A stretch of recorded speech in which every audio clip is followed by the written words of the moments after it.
Good afternoon and welcome to Tafawa Balewa Cricket Oval, the home of cricket. For the Club Cricket Committee League blockbuster fixture between Rising Stars Cricket Club and Government College Ibadan Old Boys Cricket Club. This is match 2 for this day. Already we've seen IBADAN Cricket Club bounce back from yesterday's loss against Foundation Cricket Club, beating MRI. But very quickly, I'd like to share the team list of both teams. And here you have it. Government College Ibadan Old Student Association Cricket Club. We have Jima Abdurrahman, Paul Palm, Ramon Ali, Talabi Odunayo, Vincent Adewoye, Captain Isaac Ope, Adebayo Samson, Ope Sylvester, Richard Ubo, Elochukwu David, Jande Hussein, and Shoni Bare. That is the team list of GCI, as they are fondly called. Now let's talk about Rising Stars Cricket Club, league champions. Captain Chimezie Onwuzulike, Ahmed Sharif, Ahmed Khan, Ashmi Shrestha, Kapil Sharma, Navin Kumar, Vice Captain Tamesh Singh, Majid Khan, Pradeep Chaudhary, Manoj Gupta, and Adegboye. That is the team list of both teams. And ladies and gentlemen, what an important game this is. Chimezie Onwuzulike will be playing against his former employers, and he won the toss and elected to field, thereby putting Captain Isaac Ope to go and bat. And when Isaac Ope was asked if he had won the toss, what would he have done? He said he would have gone in to bat, meaning he was right for what he wanted to do. And let's look at what the league table looks like. Foundation Cricket Club, after playing 5 matches, have won 5, lost none, still unbeaten, no draw at all. And you look at their net run rate, it's 2.907, and they have 10 points to their credit. Following them closely was IBADAN Cricket Club 1, who have played more matches, 2 to be precise. They played 7 matches, won 5, lost 2. They don't have any tie at all. Their net run rate is 1.56, and they've also amassed 10 points. And following them closely is Island Titans Cricket Club, who have played 6 matches, won 4, lost 1, no draw. But of course, you look at their net run rate is 0.018, and they have 9 points to their credit. In 4th position is Rising Stars Cricket Club, the league champions. They play 6 matches, won 4, lost 2.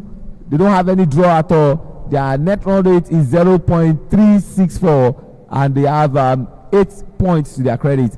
In 5th position is Government College Ibadan Old Student Association. So it's a battle of 4th versus 5th. They played fewer matches. They played 4 matches, won 3, lost 1. Their only loss was early this year against IBADAN Cricket Club, and they have 6 points to their credit, and their net run rate is 2.700. In 6th position is Federal Government College Warri Old Student Association, who have played 6 matches, won 2, lost 4, and they have a net run rate of 0.132, and they have 4 points to their credit. MRI Warriors have played 6 matches, they've only won 1 and lost 5, and one of those losses was the loss again today, where they lost by 9 wickets, and they have minus 3.154 as the net run rate, and they have 2 points to their credit. In the penultimate position on the log, as far as the Premier Division is concerned, is Super Eagles Cricket Club. They played 4 matches, no win at all, lost 3, and they have had 1 shared points, if you want to say that, and the net run rate is minus 2.167, and they have 1 point. And last on the log is a team that gained promotion. The Rocks are supposed to be at the top, but this Rock is bottom place. Rocks Cricket Club of Abeokuta, they played 6 matches, no win to their credit, and they have lost 6 matches. Their net run rate is minus 2.737, and they have no point at all. Talking about some few statistics that you can use. You look at the batting. The man who is leading with the bat yesterday just scored 15 runs, which is below his standard. and I'm talking about David Ankra. 5 innings, 209 runs. His highest score is 86, and his strike rate is 183.33. He has 2 50s to his credit, 21 fours to his credit, and 13 sixes. Following him closely is Vishal Sharma, who plays for Rising Stars Cricket Club. 6 matches he has played, 185 runs to his credit. His highest score is 56, and his strike rate is 98.93. And ladies and gentlemen, in third position is Ademola Olukoyi of Island Titans Cricket Club. He's played 5 innings and 163 runs. I go straight to the bowling. He's very, very competitive in that area.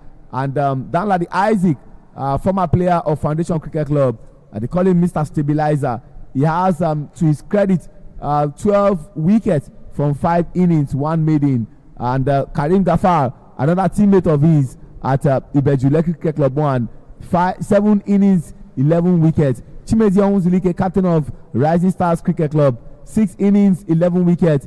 And of course, Tamesh Singh, the vice captain of Rising Stars Cricket Club, has played 6 matches and has 10 wickets to his credit. Vincent Adewoye of Government College by the Old Boys Cricket Club has played 4 matches and has 9 wickets to his credit. Once again, my name is Oluwaseun Wajidagba, and joining me is a man of many parts, former captain of the Yellow Green, currently the chairman of the Club Cricket Community League, and of course the man that we love to call Stabilizer during his days when he was batting, wicket-keeper batter, and of course player rep on the board of the Cricket Federation. Endurance of FM, super excited to have you, Endurance.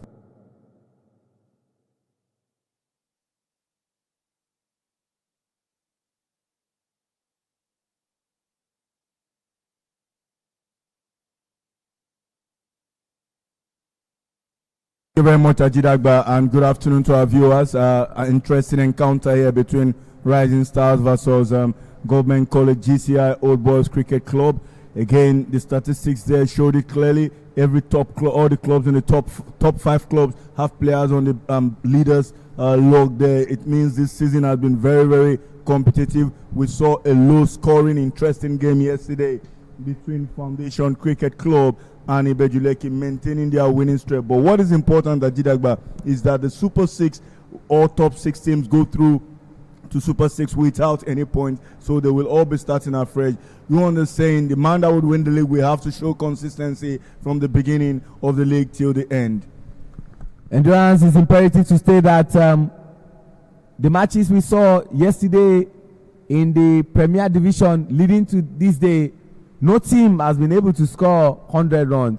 Yesterday, it was 91 from Foundation Cricket Club table toppers, and their opponents, Ibejule Cricket Club, eventually lost by 4 runs. They scored 87.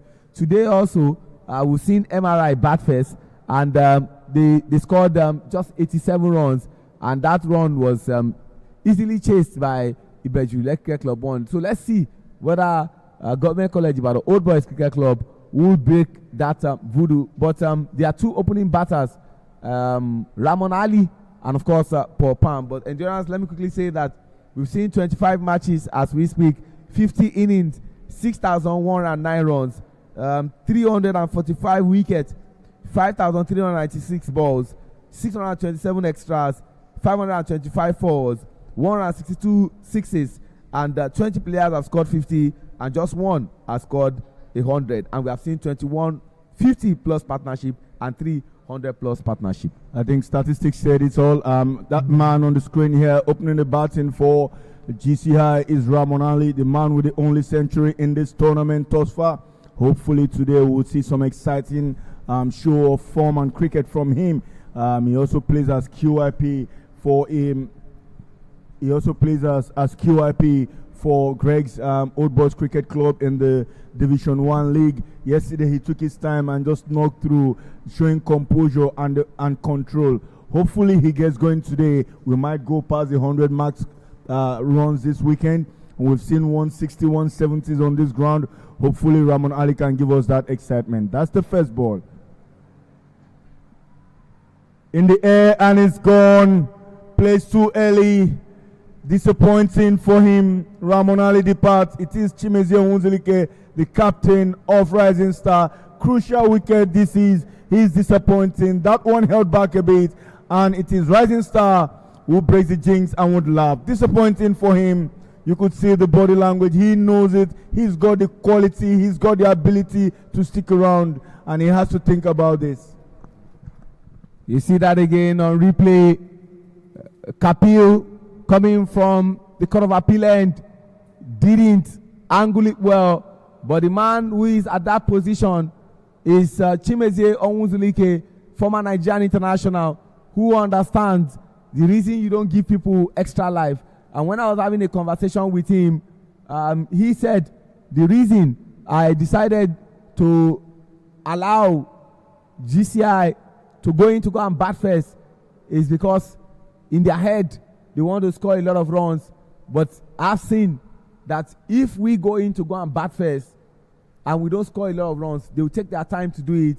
But when the pressure starts coming, they will want to force themselves to do this. Ramon Ali's day in the sun is over.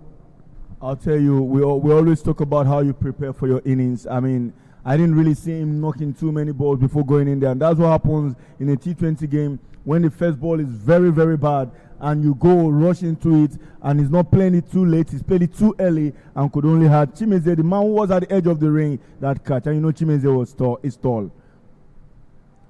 This time it's Paul Palm who joins Talabi. That's a massive wicket. And I'm sure all through today, Ramon Ali would never be himself because he has it in him to score a lot of runs. But unfortunately, he has to depart off the first ball. Brilliant delivery this time, finding that Yuka. They would take a couple. Majid is the one chasing, but not as fast as his teammates would expect. He's been around for quite some time, and that's Paul Palm who gets on the mark straight away.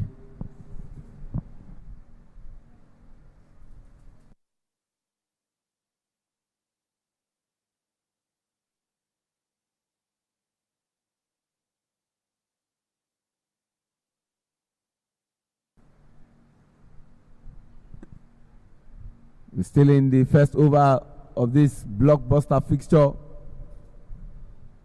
Fourth place team versus fifth place team. And these results will say a lot in the ones of endurance as far as the table is concerned. It's Kapil still in the first over. 4 deliveries, 1 wicket. Wicket is what Rising Star wants to see here, but we've seen GCI come back in a disciplined fashion. They will scramble for a single with balls in front of square. And that's another single.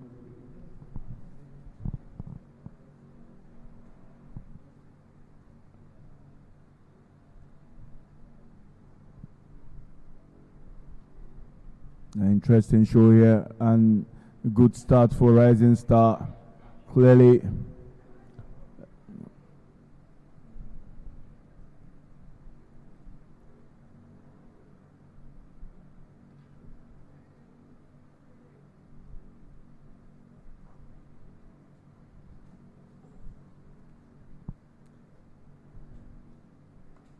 brilliant shot, but fielder in there slow. Not very quick there, Tamesh, the vice captain, and that's the end of the first over. And we score goes on to 3 for the loss of 1 wicket. That man who has departed, Ramon Ali, I would say GCI just lost 60 to 70 runs from that batter. That wicket again. There was the short ball there, but played too early, and Chimezie made a light work of that, making up for his height. Endurance, you've seen 99, 100 means nothing to you. If you look at what Chimezie was doing in the first over alone, he's fielded in about 3 different positions. When Ramon Ali was about to bat, he was in a different position because he felt that's where he could be. When Talabi Odunayo came, he came to mid-wicket. He's gone again to God. So he's been almost everywhere, and he understands the importance of this game. if they eventually win this game as defending champion, which is not beyond them, they move into second position or they might just go top. And if GCI also wins, GCI will leapfrog the league champion. So it further speaks to the importance of this game. I think I agree with you, and that's Chimizie. Big shout. Umpire, they're not interested. He walks across. I think that's a very good decision from umpire Sukomi Odedele. Very brilliant decision there. That one was drifting down the leg side. There is it again. I think when you see those kind of bowling, Chimizie from a short run up trying to swing the ball using a lot of his arm, he would want to check that one. I'll tell him when he comes on this side. The umpire has won this one. Umpires for this afternoon, umpire Sukomi Odedele and Wale Adekoya. But now Chimizie continues from the pavilion end of the TBS Cricket Oval. If you're just joining us, it's a crucial encounter, brilliant shot, but no energy on that one. That's another single.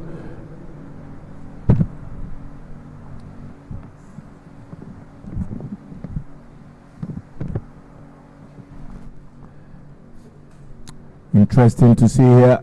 The beauty of this game is how much energy these players will have to exert, and the scramble for leadership numbers. We talk about statistics, there's plenty to play for here. A brilliant shot this time, glided it through the backward of points, and they will get a couple. It's just a single. This is what GCI knows how to do. Proper, not that an aggressive opener, but he manages to work things around. He seems to understand it. That strategy of an aggressor and a calm player. They've lost in Ramon Ali, GCI. Good to see some real patrons of GCI on the grounds today. Mr. Debola Ogunshino is around. This time down the leg side, he knows it. It's quite disappointing. Sorry about that one. He knows. Chimizie being sorry to his teammates. Also good to see Goke Idris. He's a fun lover of the game. He comes around to make sure he follows the league. It's an interesting part here. It's Chimizie who continues from the pavilion end. Just pushing too hard on that one. I'm sure he was trying to play soft hands there. Hopefully get a single in front of him, but Manjid not giving him any room to do that. Brilliant field placement here. And just the two fielders outside the inner ring. One for now. He knows it. Soft hands. That's what he wanted earlier, and he got it this time. Popam, smart cricket. Brings us to the end of the second over. 6 runs for loss of just 1 wicket. Very precious wicket. Ramon Ali,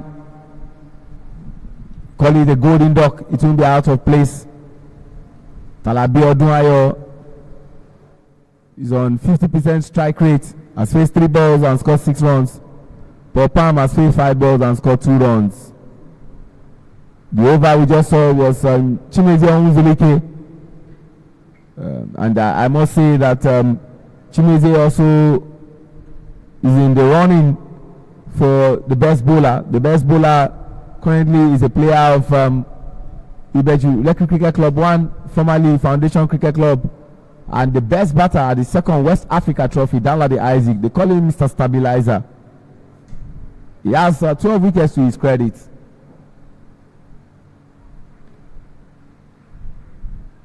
And we have 2 players who are on 11 wickets. One is Gafar Karim. It's quite surprising to see Gafar in a space of a month just changed from a medium pace bowler now to a spinner. Captain of Nigeria's under-19 team.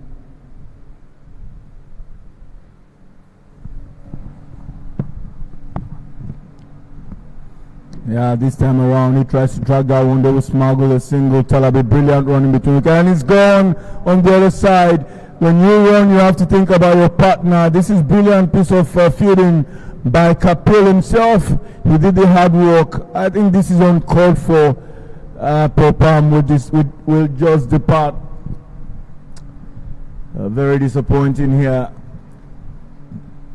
Popam scrambled out one, fits nowhere near the ball.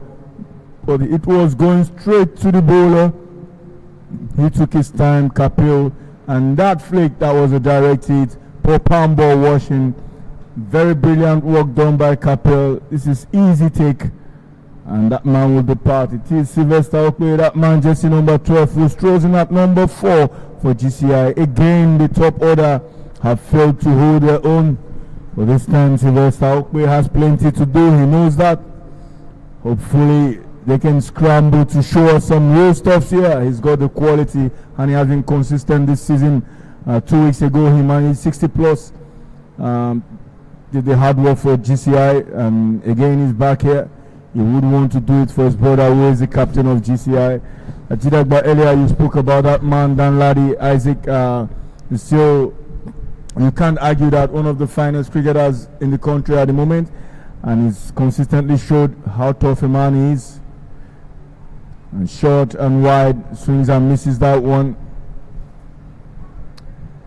I beg your pardon, it was Talabi would depart. That call was from Paul Palm.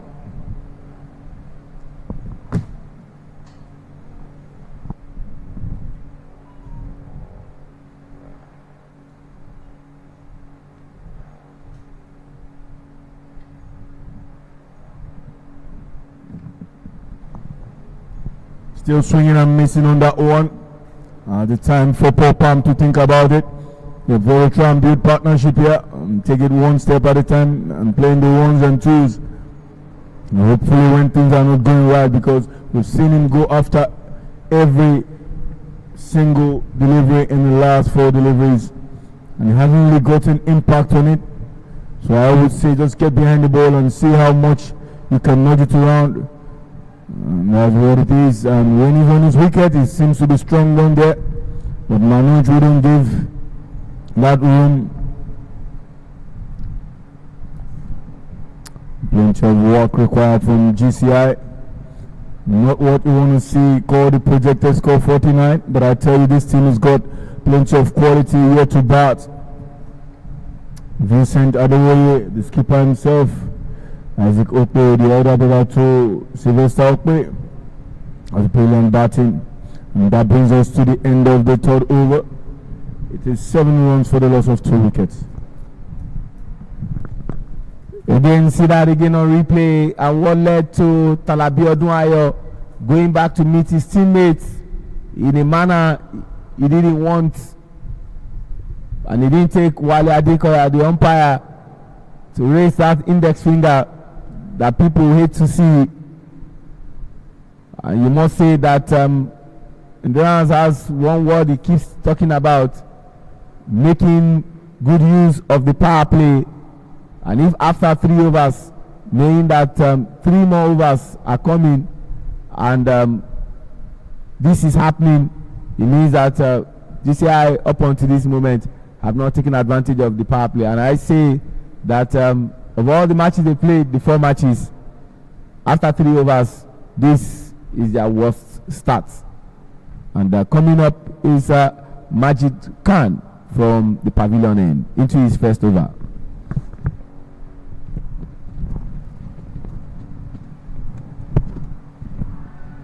And it was his man, beautiful. We talked about it, swing and pace. I haven't seen it this better this season.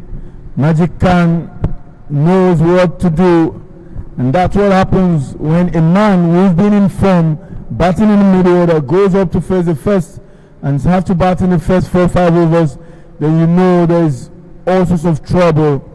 Will this be the lowest total in GCI's history? But I think time will tell. I can tell you clearly they've got the quality. That's the delivery again on your screen. I know Ajidagba is disappointed here. I said he played and missed that one. I don't think there was really much on that ball. If he had gone through the line of the ball, he might have gotten some contact. But clearly it is Majid Khan who is happy here. And strolling in is the captain. I wonder why Vincent Adewoye is not in now, because that's the man who needs time to steady this ship. But unfortunately, he's going to be batting behind Isaac Okwe. And Sylvester Okwe is struggling to believe it. He's disappointed. He can't just get out of that pitch. I tell you what, this is the longest walk. You call it whatsoever you can. He's still dreaming. How do I travel all the way from Kaduna and get out this way? He knows how disappointing this is, and he's still strolling with his brother ready to face. He's here to leave the pitch. I'll tell you what, he's not accepting it. I know how disappointing that can be if you're a top order batter. Usually our dreaded miss.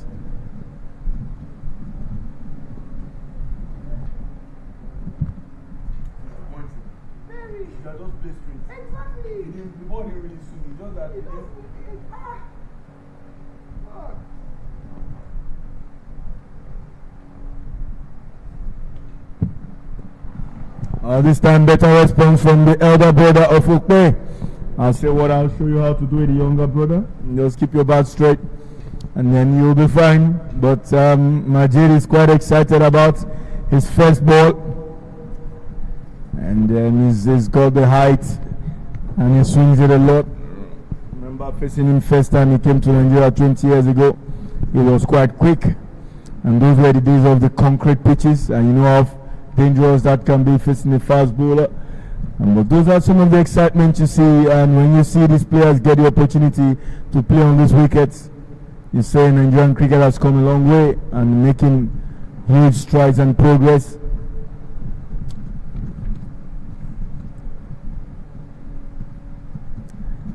This time around, Isaac Okwe watches that one all the way. Just saying I'm in control here and nothing to worry about.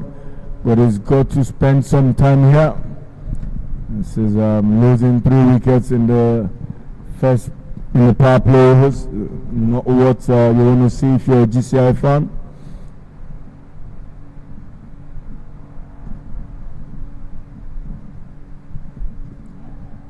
Nearly inside edge on that one. Majid Khan just enjoying himself here. It's good to see how they've been able to keep themselves together and been involved around for a long time.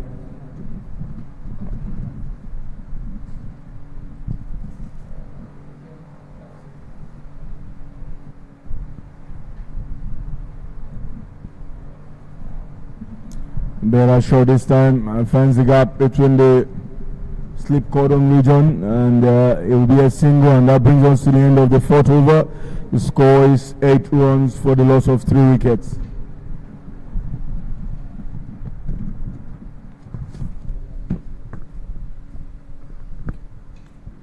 Again, a replay. What took out Ame?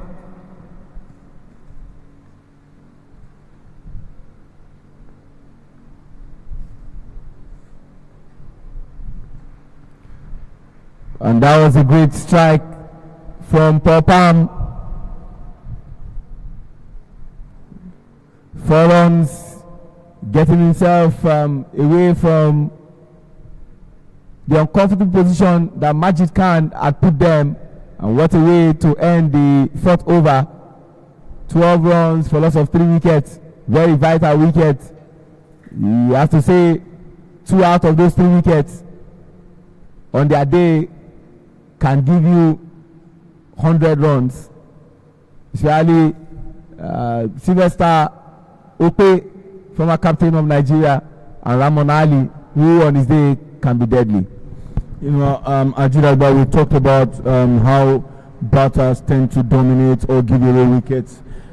In this game, you can see from the 3 wickets Rising Star have taken, 2 has been given away. 1 run out, and that first delivery from Kapil to Ramon Ali that should have been left or should have been treated in the right manner, but Ali just chipping it to Chimezie Owunzulike. And they have to think about this. One way expect to see somebody trying to dig in and say, look, I'm going to bat for the team and bat 20 overs. If we can go through that, we might see 130, 140, because they've got the ability and quality to do that. They have a decent lineup here, even though they've lost 3 crucial wickets. They've got Jimo Abdulrahman there, Ubo Ifanyi yet to bat, They've got Adebayo Samson, and I tell you, that man is not there. Vincent Adebayo, the vice captain, is also here to bat. So among those 4 batters listed, they should be able to get around 110, 120. It's something, if they put their mind to it, they can do. But they have to be very strategic, and they have to have a game plan. Now that the power play has failed them, they've lost 3 wickets in it. And so let's see what happens this time. And Hamid Khan, the younger elder brother of Majid, that wide delivery, the umpire calls it straight away, and that's just outside the line. It's the umpire's call. It is Majid Ahmed Khan will have to go back and ensure he goes within the area. But this time, Popam stepping really far away from it, has to be very careful here, not getting into the trap Ramon Ali got into, playing too early against a wide one.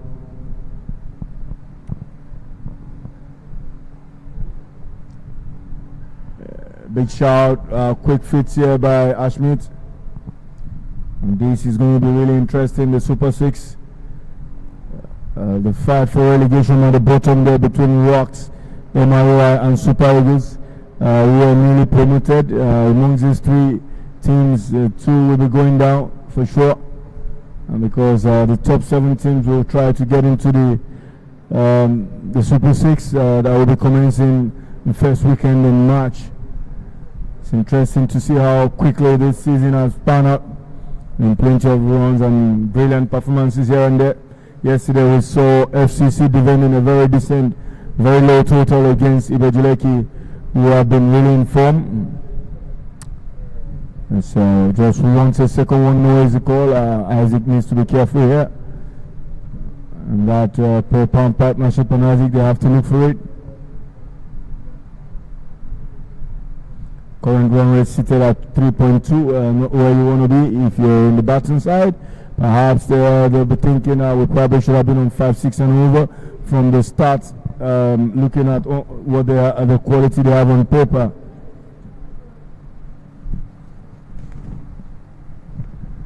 He tries to work it, noisy call, and that's a brilliant call by Popam. Doesn't want to make the same error he made with Tarabi. Isaac needs to be careful, but some experience here is required on how to steer this ship in these troubled, stormy times.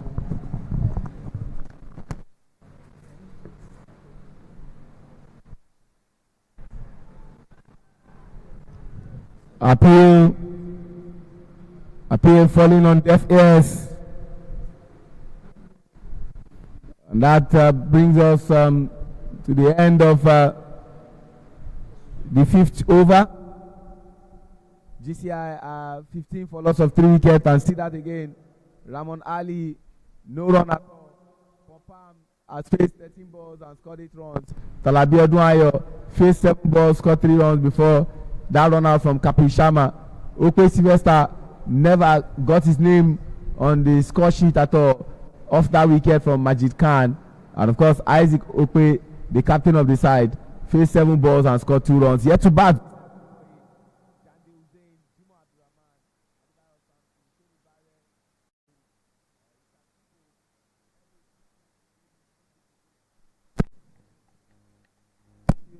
That partnership is what is required.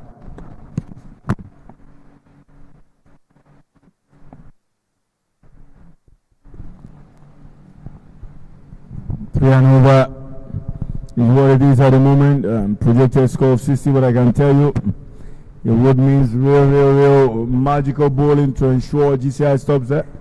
But this team has got the quality, and Chinese seems to be happy about his decision. He knows what it is he likes to chase, and he wants to see what's on the board and to chase. Short, but this time gets the treatment it deserves, but couldn't find the gap there. Just a single. Popam rose quickly to ensure he takes advantage of that one.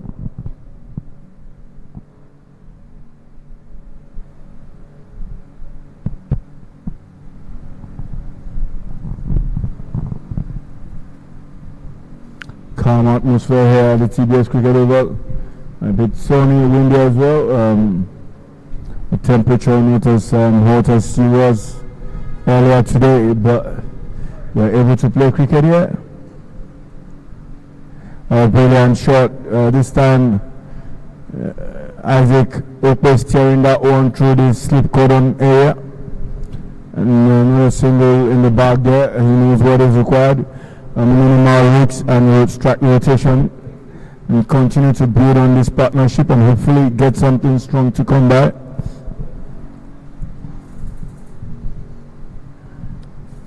Staying full ownership of the league, the CCC league started in November. It's got a total of 99 games. Interesting to inform our viewers that for the first time in the history of the CCC, they will be introducing women's cricket. It's starting with 4 teams, just like the beginning of the men's games 38 years ago. And hopefully in 38 years' time, someone will be telling the story of how that will commence. Short delivery, no contact on that one. He wants it, but didn't really get in line. Paul Palm, he's got the ability to stick around and do a bit of damage for against Rising Star. Yeah, Jidagba, we're talking about the women's cricket. High time we involve women's in this planning. They've been involved in officiating. We need a steady league for them, and it's good to see that outside the Edo League, South League that happens in Edo State, CCC is also willing to do something alongside Lagos stakeholders, yearly tournaments for women. I must commend the entire executives of the Club Cricket Committee League, but more importantly, we know how finance can be a challenge in organizing games like this. But big shout out to our headline sponsor, Sterling Bank, a One Customer Bank, for making this happen. We are very grateful. And the reason we can also incorporate women and say, give women a chance. And if you look at Nigerian cricket national team, especially the female yellow-green, they're a very successful side. And so we want to continue to regenerate talent.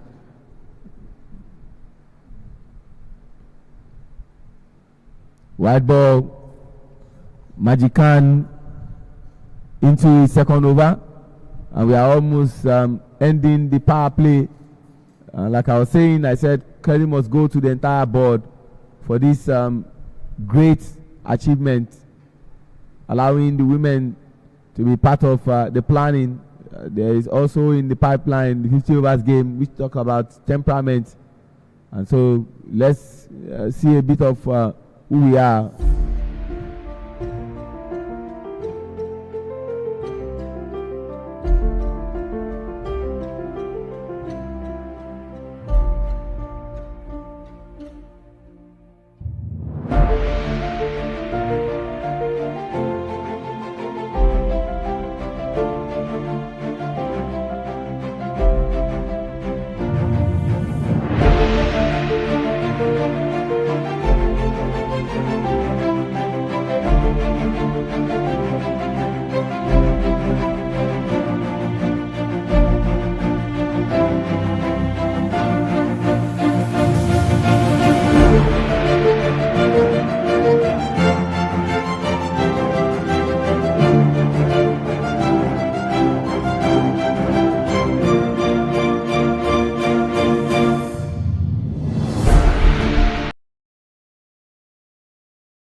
Back to the game, and great to see Majid Khan, who has 1 wicket to his credit, the wicket of Sylvester Okpe.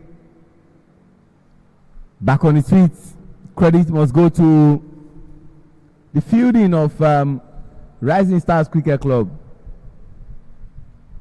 Their field placements, the way they've applied themselves, have been highly commendable. Much better bowling there from Majid Khan to Captain Isaac Okpe. He needs to bat all the way and put some respectable runs on board.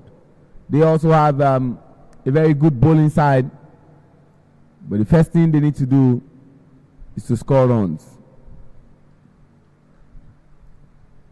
Oh, lovely piece of fielding there to bring us to the end of the 6th over. That's the end of the power play. And after 6 over, 19 for loss of 3 wickets, and you look at the bowling scorecard, Kapil has bowled 2 overs, has no dot ball, 4 runs and 1 wicket to his credit. Chimizi Onwuzulike, 1 over, 4 dot balls, 2 runs, yet to get a wicket. Majid Khan has bowled 2 overs, has 7 dot balls, 9 runs he has considered, and has 1 wicket to his credit. While Ahmed Khan has bowled 1 over, 4 dot balls, 3 runs, and still in search of a wicket. It's just an interesting part. There is the economy rate between Chimizi and Kapil. 2. I wonder why he's just bored himself trying to turn things around. A smart cricketer, just making sure no batter gets used to any of the bowlers. But clearly there is a game plan, and that's what Chimizi is actioning. Same wicket fall in successions, and hopefully somebody stands up here for GCI. The soft hand was quick. Chimizi was quick into that one. He moved himself to that short point position. Just wanting to stop those singles, and he knows how Popan plays. He likes to dab and run.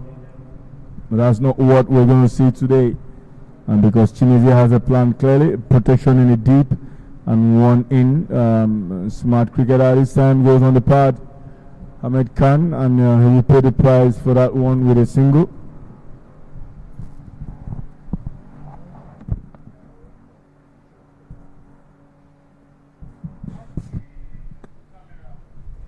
I must say that after 6.2 overs played, just 1 boundary, and that of Paul Palm over Majid Khan's bowling, speaks volume of how tight the bowling and the fielding of the league champions have been.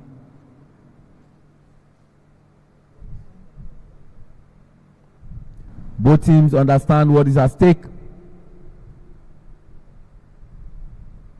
Rising Stars want to rise to the summit if possible, or go into 2nd position and probably leapfrog Ibeju, Lekki Cricket Club 1, who are in that position. And for Government College by the Old Boys Cricket Club, after playing 4 matches, they've only suffered 1 loss, and that was against Ibeju, Lekki Cricket Club 1. They want to leapfrog the league champion if they get to win. Another wide ball. The hands were not far from being extended by umpire Wale Adekoya.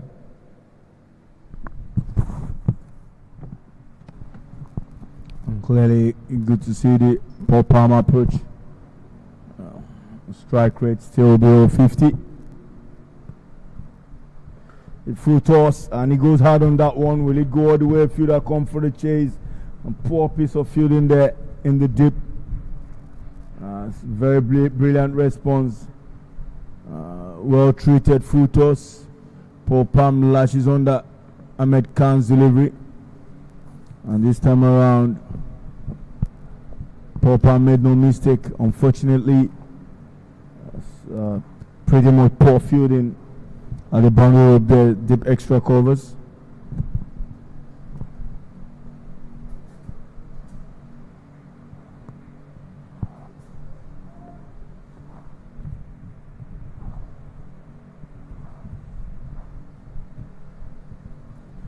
They played on, disappointing. We've talked about it the whole day, stepping down the wicket and playing, wanting to play the square drive, but he's missed out on them many times and just dragged this one onto his thumbs. Not a field day. Just when you think things are going well and right for GCI, they lose a wicket. And it's Papa Modi parts. And this time it has to be Vincent Adewoye who strolls into the crease. And clearly that man, jersey number 9, hopefully walks in. I don't think it will be Vincent, but Jimo Abdulrahman, it seems, is preparing to come in. It's 26 for the loss of 4 this time in 6.5 overs. Hopefully somebody stands up for GCI.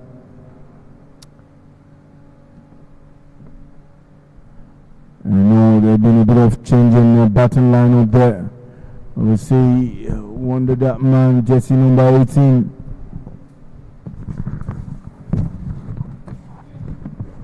And that's Ndibudem Elochukwu. What will be the plan? We're here to see Vincent, and one would have thought he would be in to bat with a lot of time to bat, a lot of overs to play. I don't understand what this lineup is.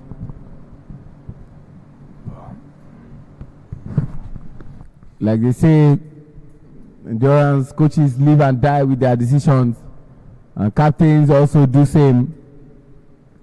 This definitely is not what Isaac Okwe envisaged when they were going into bat, and he put 2 soldiers in front, in Ramon Ali and Paul Palm, who just lost his wicket. But the reality facing us is that GCI are 26 for 4. I'm sure this is not the kind of welcome to the home of cricket they want to give Mr. Debola Ogunshina, the man who has been there from time immemorial.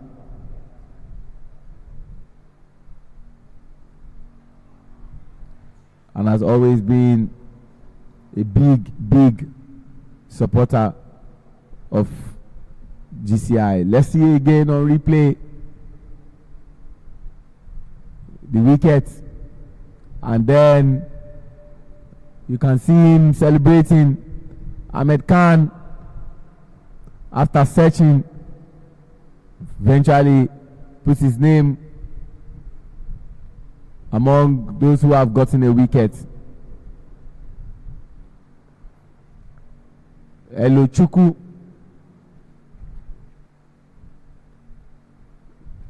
has come into bat.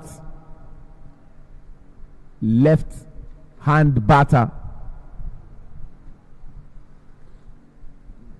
Got an opportunity to play for Nigeria at the 2nd West Africa Trophy. See again on replay what got the wicket. But this was the 4 runs by Paul Palm. But afterwards, the wicket. Just very quickly, last week Sunday was emotional. The high performance manager and the coach of the Yellow Green, the greatest Kenyan cricketer and the first one-day international captain in Kenya's history to take a non-test playing country to the semi-final of the biggest cricket competition in the world, the Cricket World Cup, decided to go back to his country. Steve Ogonji Tikolo, aka the Gonzi Guns, played at that 2003 World Cup where South Africa, Kenya and Zimbabwe all co-hosted the 8th ICC 50 overs World Cup. I'm sure, distant time, Nigeria will have a coach, is someone who goes around the cricket venue to see players and invite them to the national team. I left Nigeria yesterday. Steve Tikolo will be missed around the game here. Sometimes he likes to see his players get runs and always willing to help them grow. The players yesterday missed him and his Tamish from the Tafabara Square pavilion end. Bowling to that man. He goes big. Isaac Okwe finds the gap. No fielder in the deep. Just ensures it's just a single. And they know they have this one rising star. They know they can work really hard to keep them below 100 here.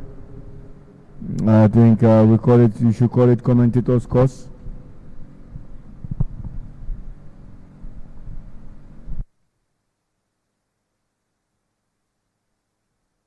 Jidegba had mentioned earlier. Wasn't too sure if we're going to see a team score above 100 this weekend. There has been a low scoring weekend, you can say that is, but we've had a season weekend where we've seen 160, 180 plus every now and then.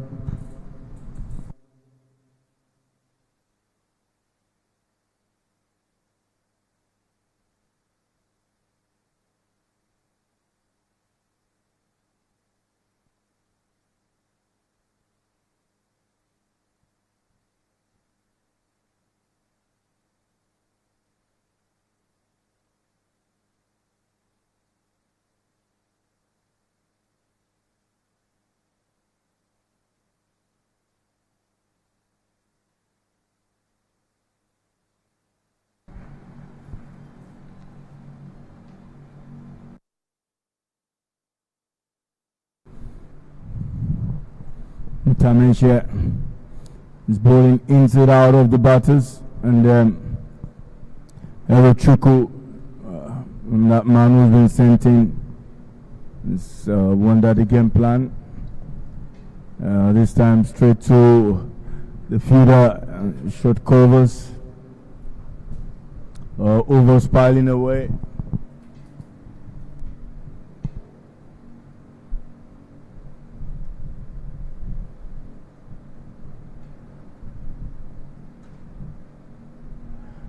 Plays and misses that one, big shout, he wants it. I feel there's some contact there. Umpire Sukomi or Dedele not interested.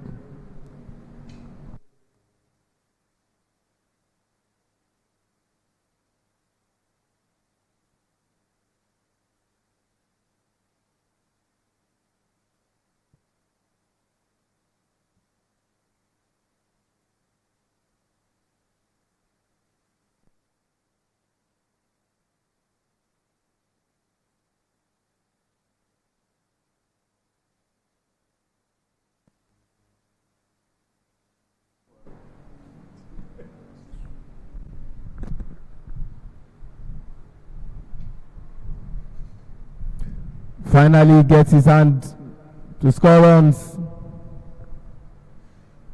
but just one run to bring us to the end of the 8 over.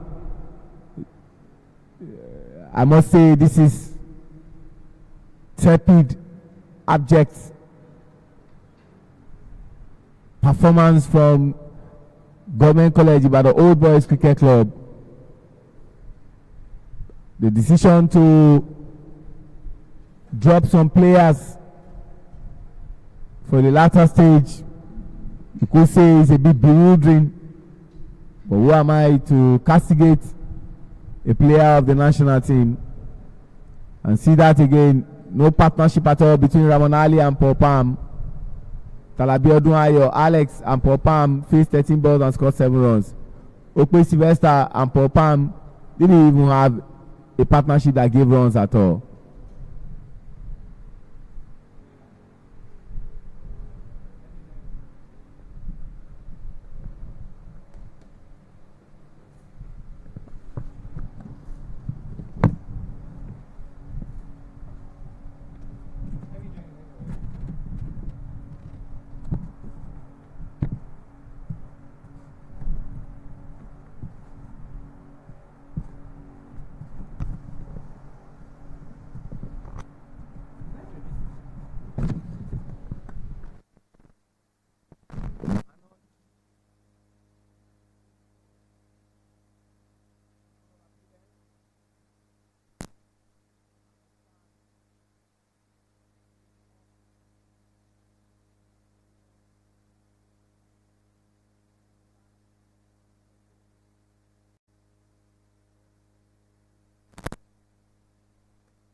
Good afternoon, Shale. It's a pleasure being here. I had to watch the first 6 to 7 overs, and I must say to a lot of people, this is not the GCI. A lot of people know the quick single there But the two batters, are they going to go for the second? Yes, they'll just won the second easily. And from our point of view, the dugout of GCI will be happy with whatever runs they can put on board. But this is not what you know GCI for. They ensure that they get 100 above, but at this point they're really struggling. 8.3 overs, you can't be in 30. With the way they're going, I don't see them crossing 100 or 120, probably lesser than that. But the back foot's played towards the back. They're gonna go for fine leg. They take the first one quick, they take the second. They're looking for the third. The throw is in, but a little bit slow. Naveen couldn't stop that from the batters from taking 3 runs. And I must say it's really quite disappointing. Endurance, good afternoon. I know even within yourself, you feel that GCI should have done a little bit better with the game that we have in hand. A lot of people expected them to score over 100 against the defending champions, but it seems like Rising Star, on the other hand, are proving to the world why they are the champions of the Club Cricket Committee Lagos League. Good afternoon, AB. I think clearly GCI has got a lot to do here. Just those silly decisions and short selections earlier, Ramonali and that run up. I think Sylvester, brilliant shot this time over the bowler. We'll get a single. Good to see this partnership trying to smuggle something out of this one. Electrical and a bit of pressure from the dugout here. Sylvester, Vincent Adewoye still padded up. Jimo Abdurrahman trying to understand the strategy behind this. And as a scorecard, batting scorecard for you, nothing spectacular. 1-2 players in the double figures. Paul Palm 10 of 20 gone already with strike rate on 70, and Isaac Okpe 10 of 14 deliveries, strike rate on 71. A lot has been asked of them from the dugout here. Sylvester Okpe screaming, wanting more runs. It is Tamesh that will continue the bowling from the TBS Pavilion end, and it's 35 for the loss of 4 wickets after 9 overs.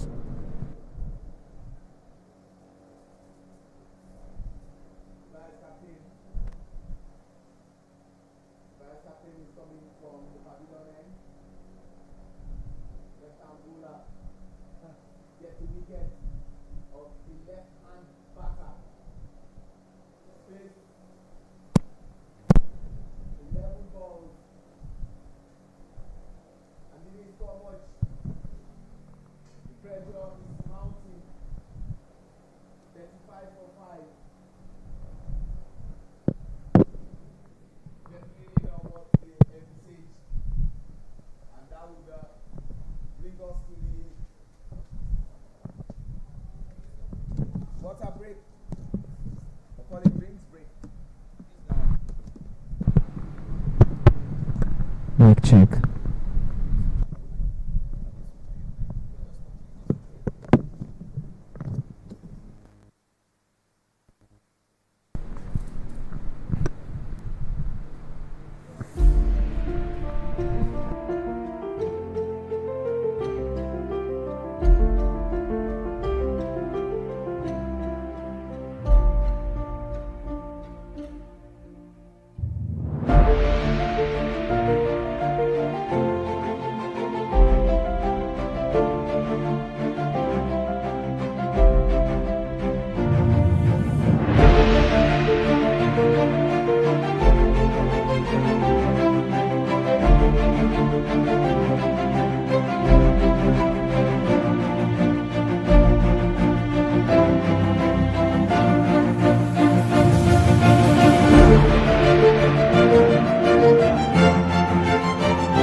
At TechPoint Global Solutions, we deliver enterprise-grade connectivity across Nigeria.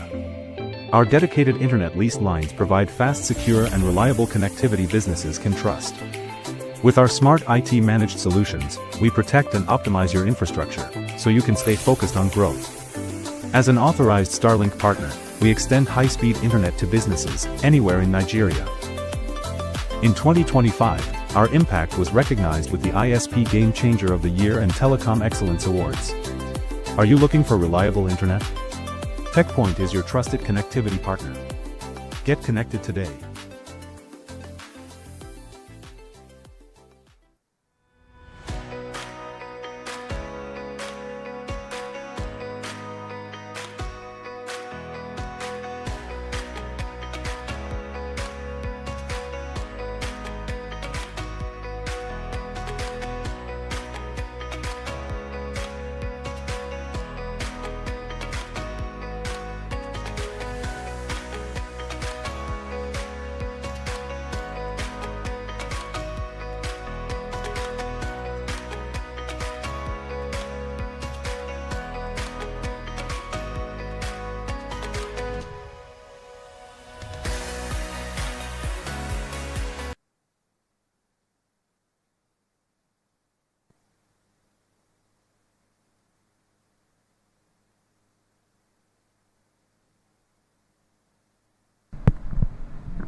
We are back from the drinks break after that fall of wicket of Oluchukwu David. That gave room for the man who wears a number that as a cricketer you don't want to end on that number because it can be very painful. 49.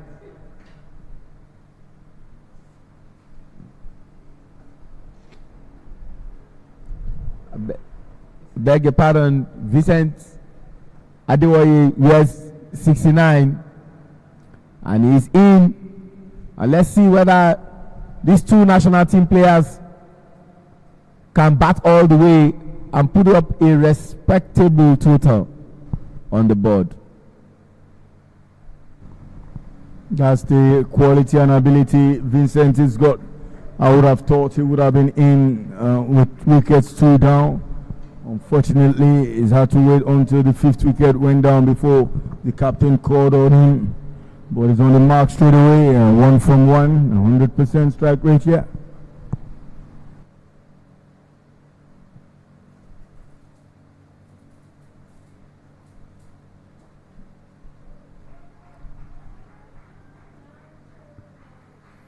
They know they need to start getting the ball sticking.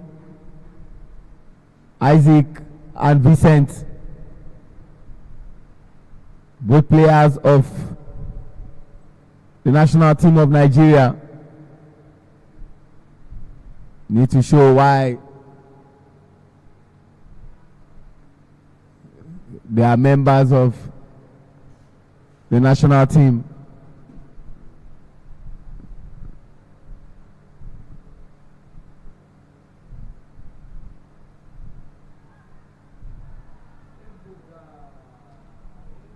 Vincent Adewoye's time in the batting crease is over, and Vincent has to go. What a brilliant catch that was, and this is disaster in the making. I can see a few dignitaries see that again on replay. Around, this was not why they came to TBS, played it, the man went for it and put all his body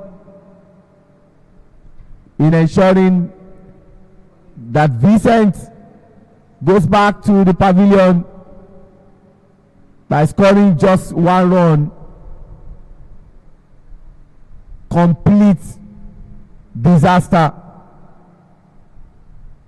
No word to explain the shambolic performances of these batters, from Ramonali to Alex Odunayo to Propam to Sylvester Okpe to Oluchukwu David, and now is Vincent Adewoye. And in comes another batter, Jimo Abdulrahman, who is expected to have a partnership of some sort. Tamesh Singh, bowling spell, absolutely brilliant. 2 wickets to his credit, and 4 runs he has only conceded.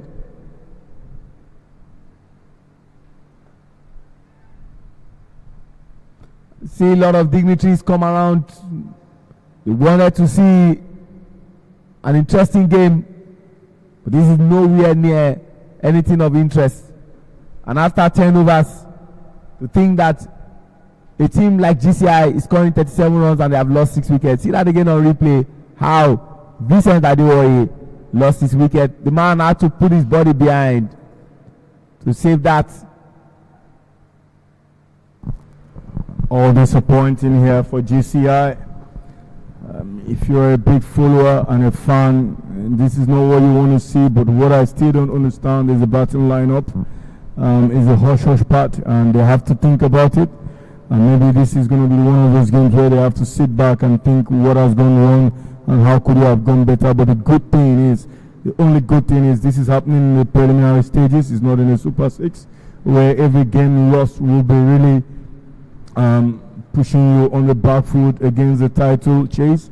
But GCI does know how to play very good and bad cricket, and probably this is one of the bad crickets we've seen, but I'm sure that they will be able to come out of it and give us something decent to watch here. But Rising Star, as defending champions, shows their thinking about the game, and clearly the results so far, I've spoken about that. We're just halfway through this first match and first innings, and then it's 38 for 6. Terrible cricket for GCI, but brilliant cricket for Rising Stars Cricket Club, and they continue to rise with those wickets that they are getting. Manoj, and ladies and gentlemen, what is going on? This is totally unbelievable. Jimo Abdulrahman has not gotten any runs on the board. At this stage, you can comfortably say that GCI, except a miracle happens, have thrown this game away. In comes Ifeanyi Ubo. See that again on replay. Manoj.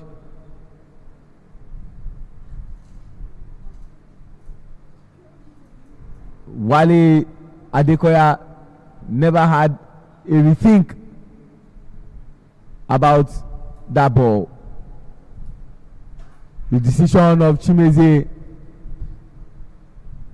to go in and field after winning the toss, you have to say, up until this moment, the best decision he took.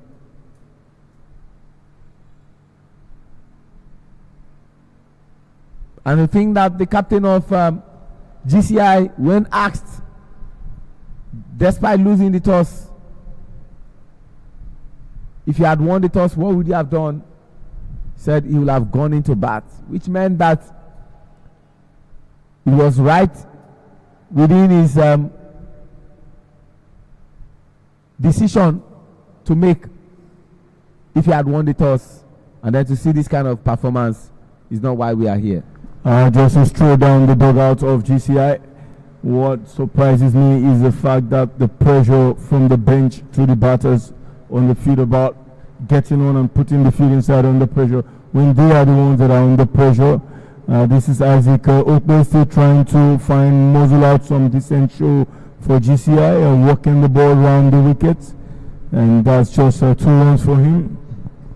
And clearly they should take it in 5s, in 10s, and they beat that last 20 balls on slot with wickets in hand. This is how to play this game. When you are in trouble, you got to go back and think, how do I get out of trouble? You can't force your way out of trouble. It takes process, and that process is not what we're seeing today. And GCI have lost crucial batters. Vincent gone, Elochukwu, Abdul Rahman, Ramon Ali. These are batters anytime, any day. Got 150 runs written on them.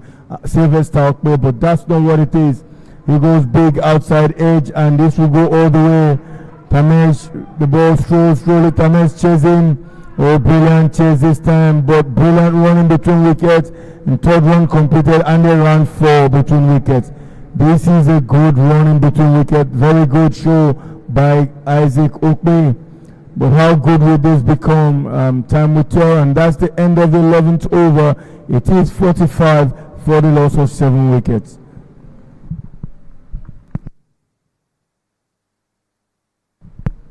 Captain Isaac Okpe trying to see what he can do. Kapil Sharma has 1 wicket to his credit after bowling 2 overs and has 8 dot balls with 4 runs. We also have here Chimezie Onzulike, 1 over he has bowled, 1 dot ball and no wicket. Majid Khan, 1 wicket, he has 9 runs, he has conceded 7 dot balls and 2 overs. Ahmed Khan, 2 overs, he has bowled, 8 dot balls, 9 runs, 1 wicket. Tamesh Singh, 2 overs, 8 dot balls, 4 runs and 2 wickets. And Manoj Gupta, 2 overs, 4 dot balls, 15 runs, 1 wicket. And it's safe to say that everybody has a wicket that has bowled except for Chimezie Onwuzulike. And you look at the batting, Ramon Ali didn't score at all. Paul Palm 14 runs, Talabi Odunayo, Alex 1 run, Okwe Sylvester no run. Isaac Okwe is currently on 100% strike rate, 18 from 18. Elochukwu 3 runs, Vincent Adewoye 1, Jim Abdurrahman didn't score at all, and Richard Ubo had just scored 1. And you look at those key batters, Ramon Ali, Vincent Adewoye, Jim Abdurrahman and Sylvester Okwe, the quartet have not combined to score 8 runs. That is absolutely terrible, to say the least. I'm looking for a better adjective to qualify it. Nothing seems to come to my head, but that was a terrible performance. To think that 4 players of the national team of Nigeria, Ramon Ali, Sylvester Okwe, Vincent Adewoye, Jim Abdurrahman, cannot combine to score 8 runs. They should cover their faces in shame. I know how disappointing that is to you, Ajidagba, but this is cricket. Let's take some positives from the game and give the credit to the bowling side as a team who have really worked out a plan. Chimezie, the captain, making changes in the bowling lineup. Every now and then deciding a new bowler, and it's Kapil who's back from the pavilion end of this prestigious TBS cricket oval. Runs have been dried out, and we see wickets in. That delivery straight up, it's a wide delivery. And Sukomi Odedele who do all the honors and ensuring the scorers take notes of that one. Can we say this weekend is a low scoring weekend? Yesterday we saw Foundation defending less than 100. And Ibejuleki making a light work of that one. Yesterday morning was a fun fair here, having over 200 kids to watch that one. And hopefully let's see how GCI would give us something to memorize it. That's it. That Sylvester Okwe's that delivery, it was brilliant. And Richard Ubo and that man, they've got plenty to do there. Replays of our wicket has become big shout there. Yes, Abdul Rahman not happy, but he had to depart without scoring.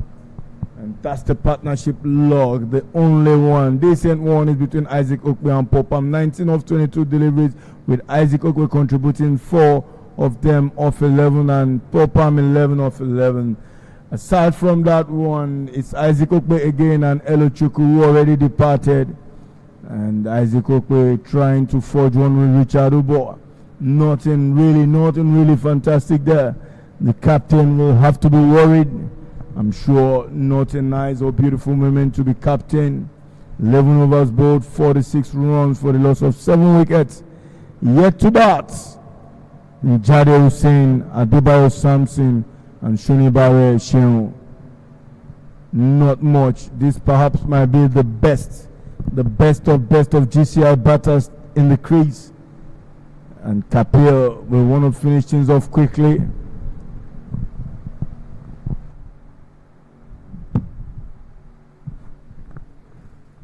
Great to see the wicketkeeper, Nigerian International, Ashmi Shrestha, is back.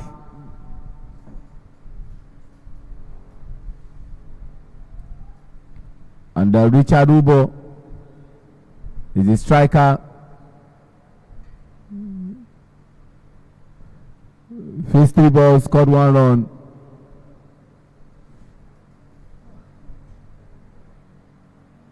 Isaac Okpe has to play captain's innings.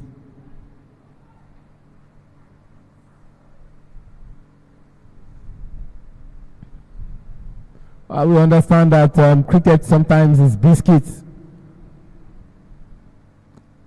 And it could be unpredictable. We expect some level of temperament, patience in the batting crease, especially from players who are vastly experienced. Much better bowling from Kapil. Bowling from the pavilion end. He's got a wonderful bowling spell into his second over. But more importantly, the 12th over of the entirety of the game. And he has just given away 5 runs. But he has 1 wicket to his credit. And they want to do 2. Yes, they will do.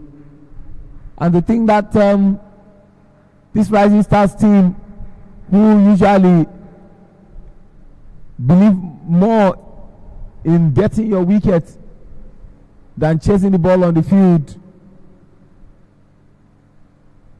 are doing it well today.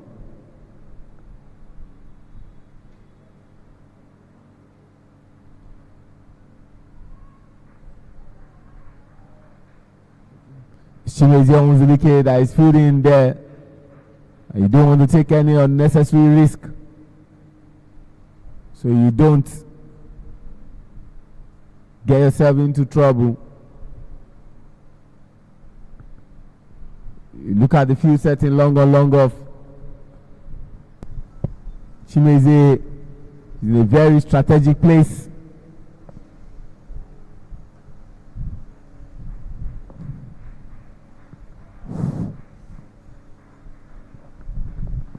Talking about getting yourself into trouble, GCI are just trying to see off this 20 overs, as they are now 50 for 7 after 12 overs. They know what they have to do. First is to play out the 20 overs, irrespective of the number of runs that you have on the board.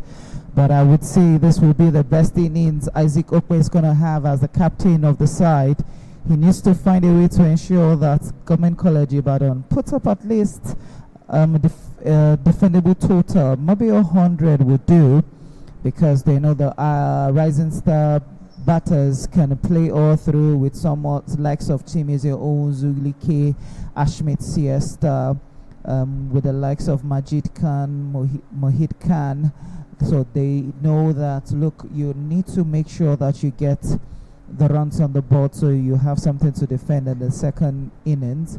But let's not take it out of the slow pace bowling that Rising Star has done, as they've gone back to Majid from the Court of Appeal end. He will be bowling to Isaac Okpe, who is doing everything possible as a captain to ensure that he get a very huge total on the board.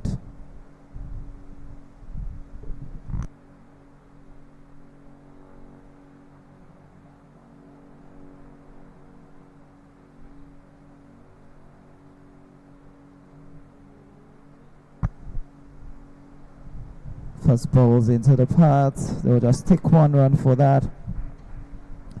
From our standpoint here at the commentary box, the dugout of the Government College Ibadan Old Boys Cricket Club has just been applauding for every single run taken. So you can imagine how it feels like. You have to keep encouraging these batters to just keep going through to the very end. Quick field change by Manoj. I think he's going to have Gully now in proper place. Yes, he's brought Naveen into Gully for Richard Ubo. Oh, that was a good turn there. Pulling the outswing.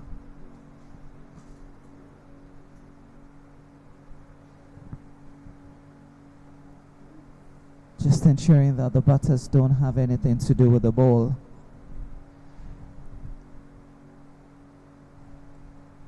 Full this time, back foot. Couldn't cut that well, but only fied Amid Khan at silly mid on.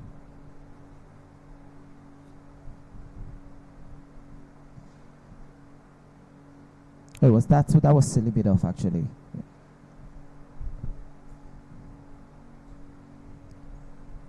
Back foot towards deep extra covers. They can only just take 1 for that. It's just 1 run. And like I said, the dugout of GCI has just been applauding for every single run that is being taken by these 2 batters.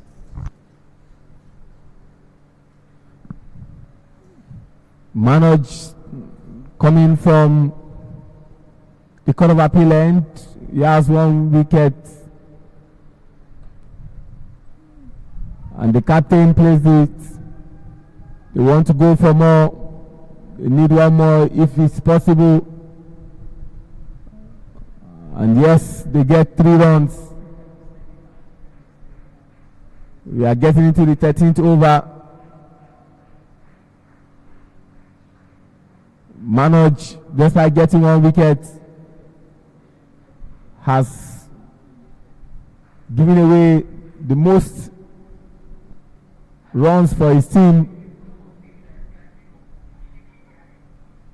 Richard Ubo is on 50% strike rate. He's faced 10 balls and scored 5 runs. They will need him to score more, and they also need the captain to do more.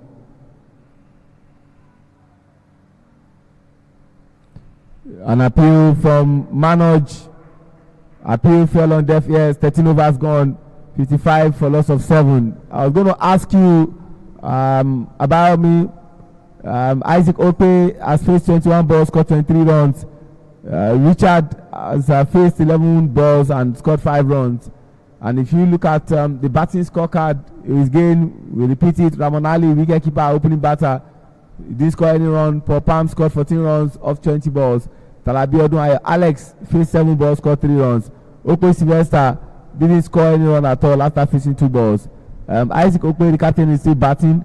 He's faced 21 balls and scored 23 runs.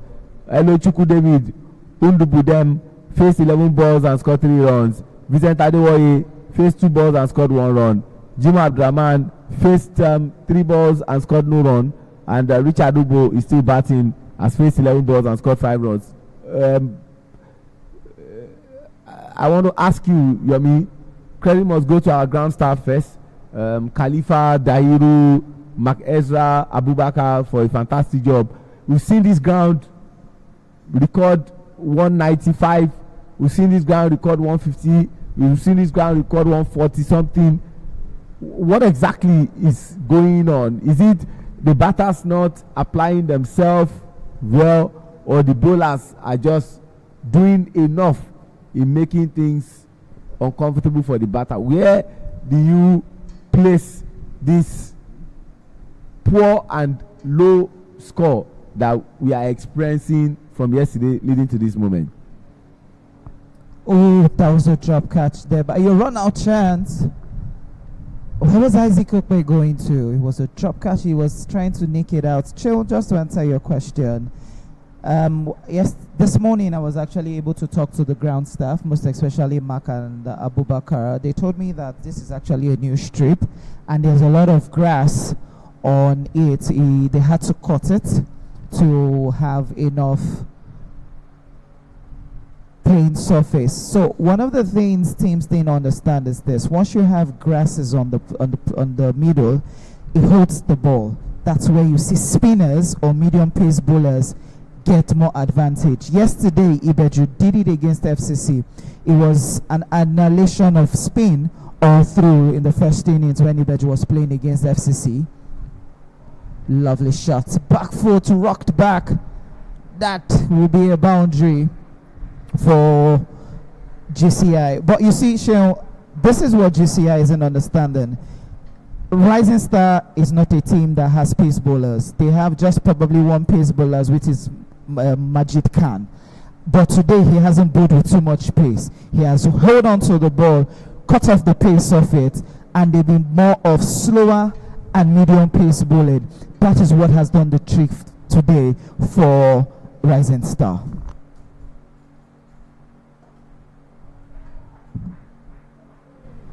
A brilliant piece of fielding there at long run. And then we get a couple. There's 2 won't stop scoring. This is the last of the decent partnership GCI would ever dream of. It's Isaac Okwe and Richard Obo Ifeanyi. You know how important this is. They're running everything hard. And while they struggle and scramble for runs, overs are ticking away. As Chimeze, that captain, slowing things down a bit, mixing things up. He's a man who thinks a lot, yet hasn't gotten a wicket today. And this is a call for who's going to be showing a lot of responsibility here. Beautiful.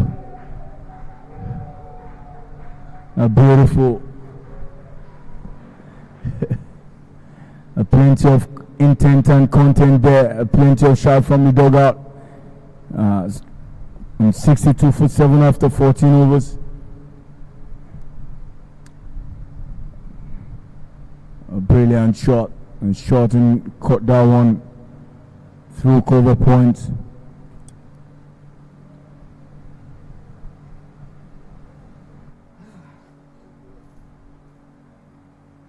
That's the partnership scorecard for you. This seems to be the highest. Isaac and Richard, 24 of 22 deliveries between them, 18 of 10 contributed by Isaac, and 5 of 12 deliveries. His score currently on 62 for 7.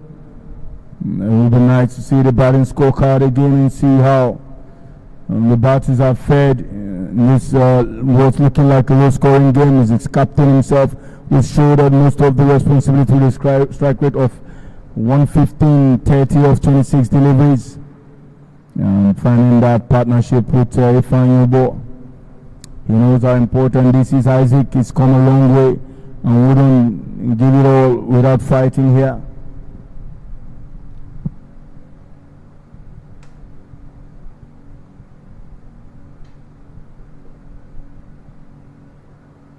He goes big this time, but protection in the deep.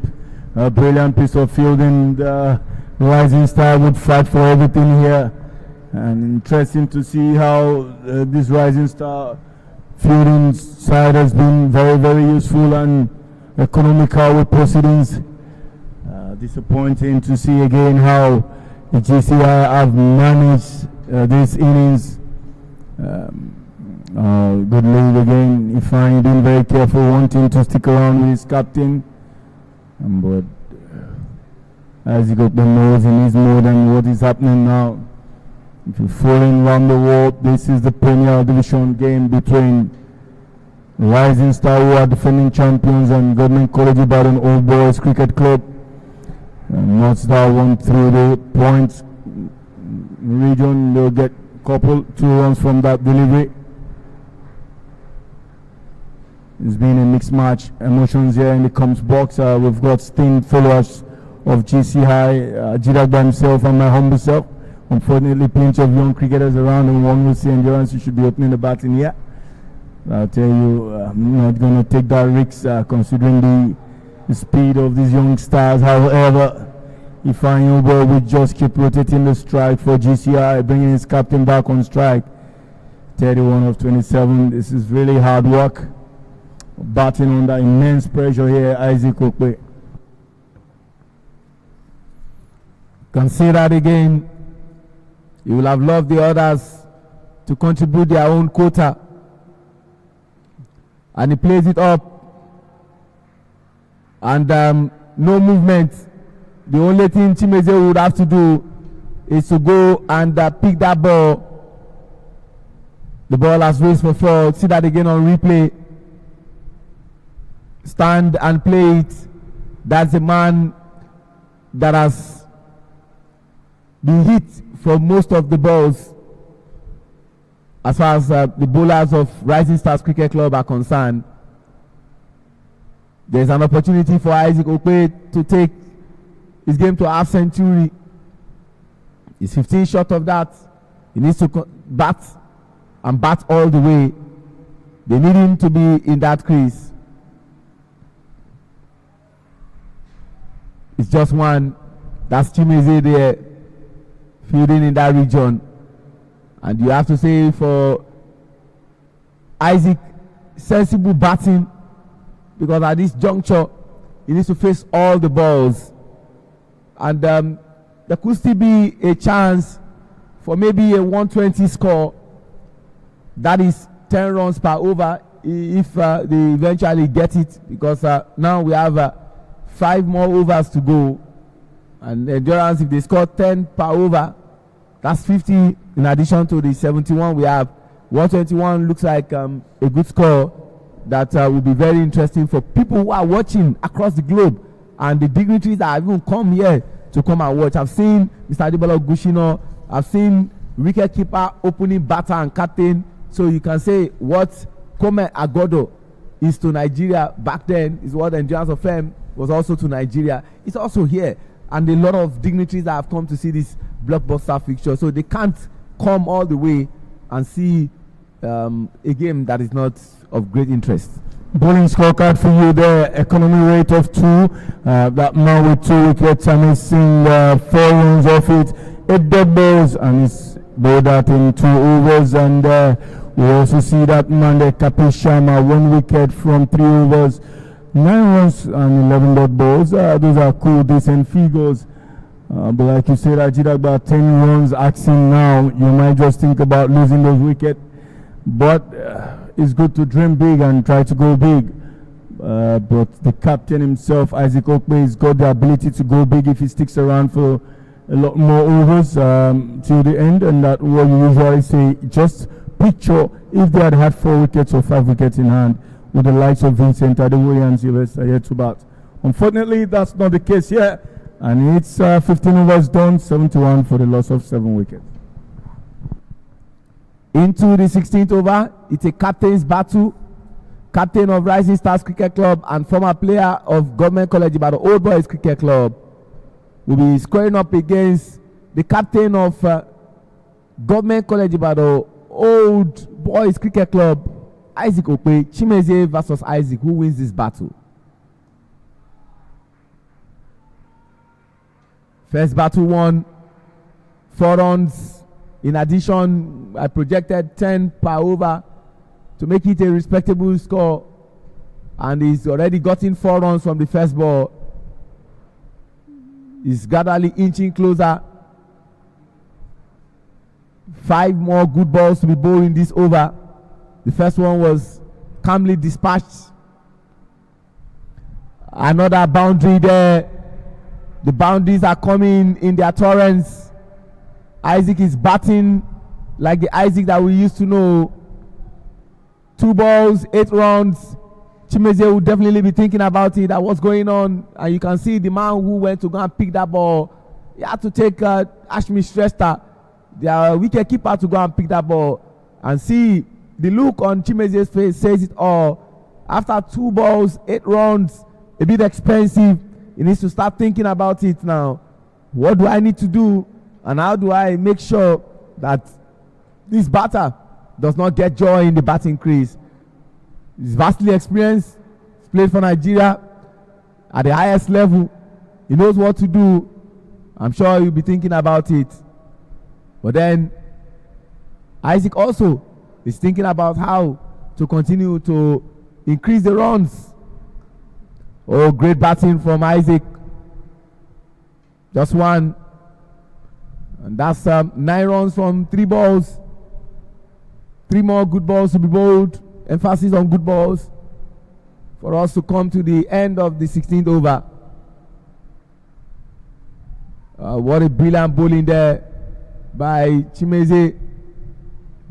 Great fight back after giving up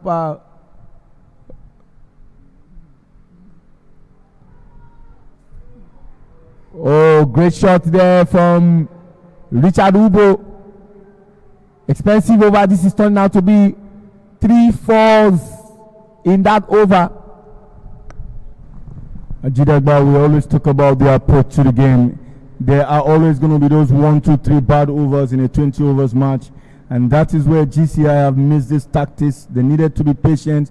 They needed to be disciplined. They needed to be calm. And that's the dot ball that ended that 16th over. It is 84 for 7. How many boundaries? 3 boundaries and a single from this over. It's 12 plus 1. That is 13 from this over. One of just the many two, not too many bad overs we have seen in this innings.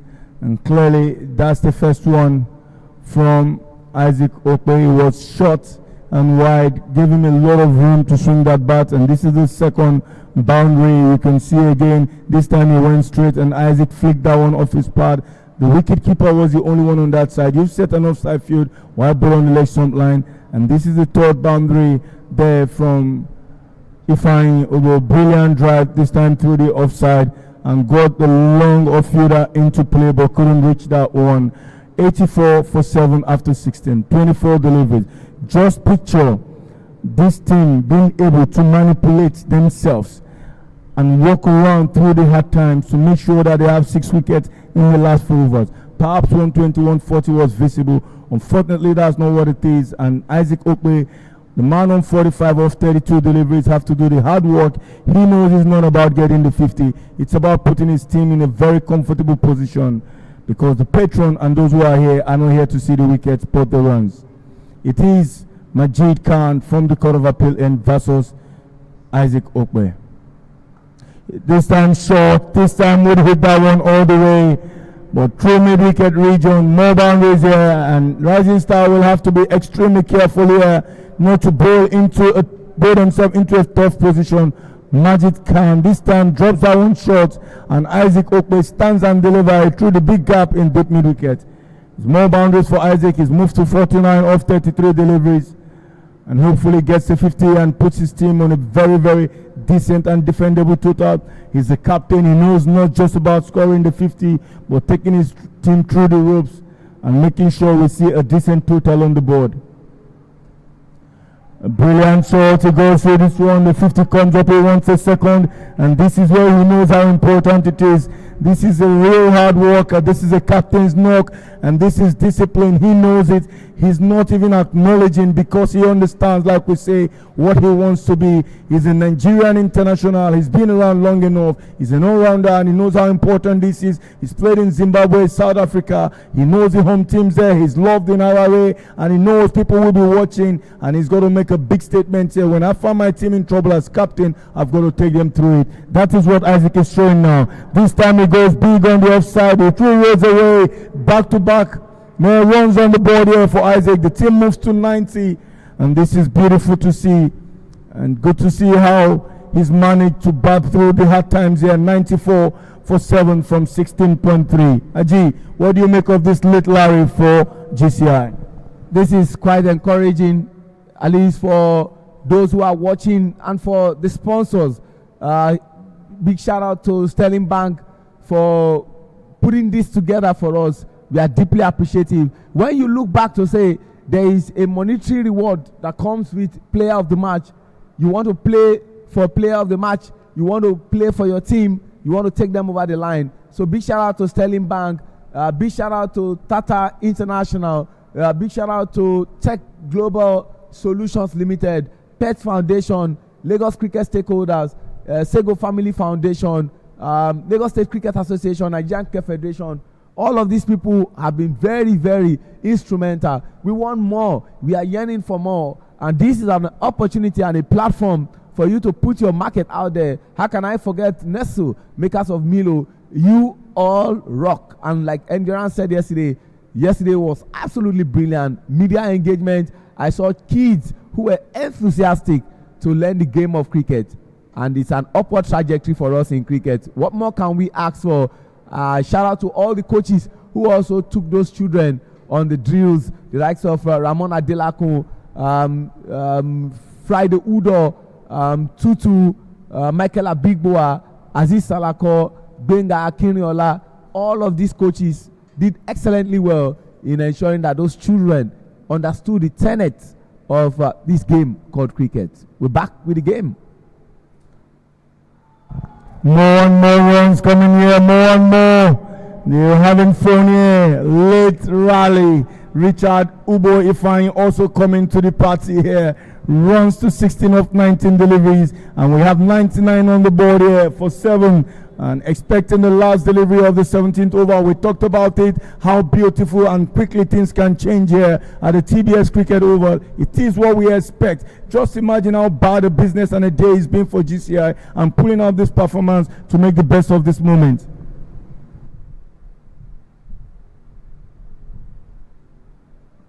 Much better bowling there from Majid Khan. He's bowled from both ends. Started out from the pavilion end, went to Court of Appeal end, and that has brought us to the end of the 17th over. 99 for 7. See that again on replay.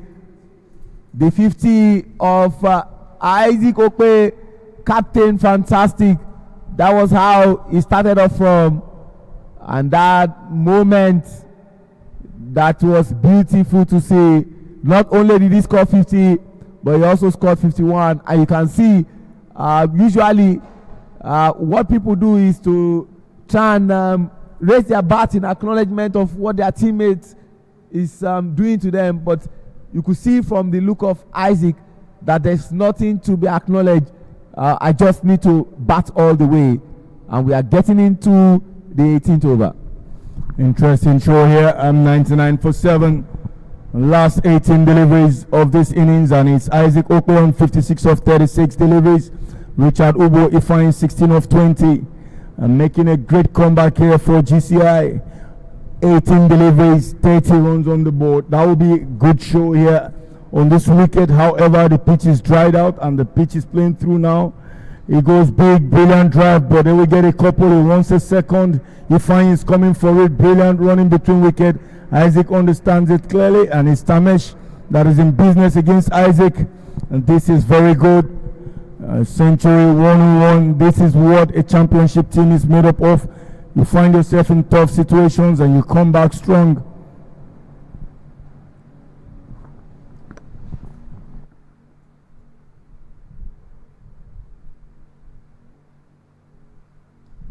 This time it is maximum, ladies and gentlemen. It is response time. I tell you something, you never see it this nice and big anywhere. It was in the arc, and Isaac Okpe delivers what an unbelievable shot.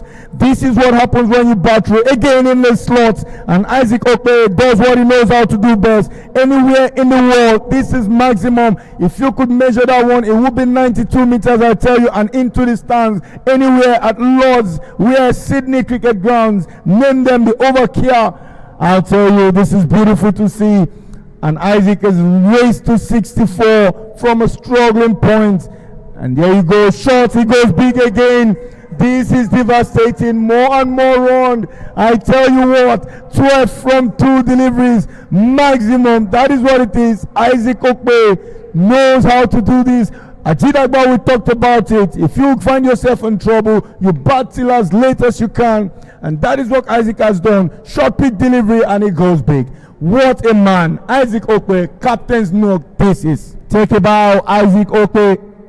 Take a bow for playing what is expected of you as a captain. Dislodging, dismissing, decimating, and of course destroying whatever the bowlers are bringing to the table.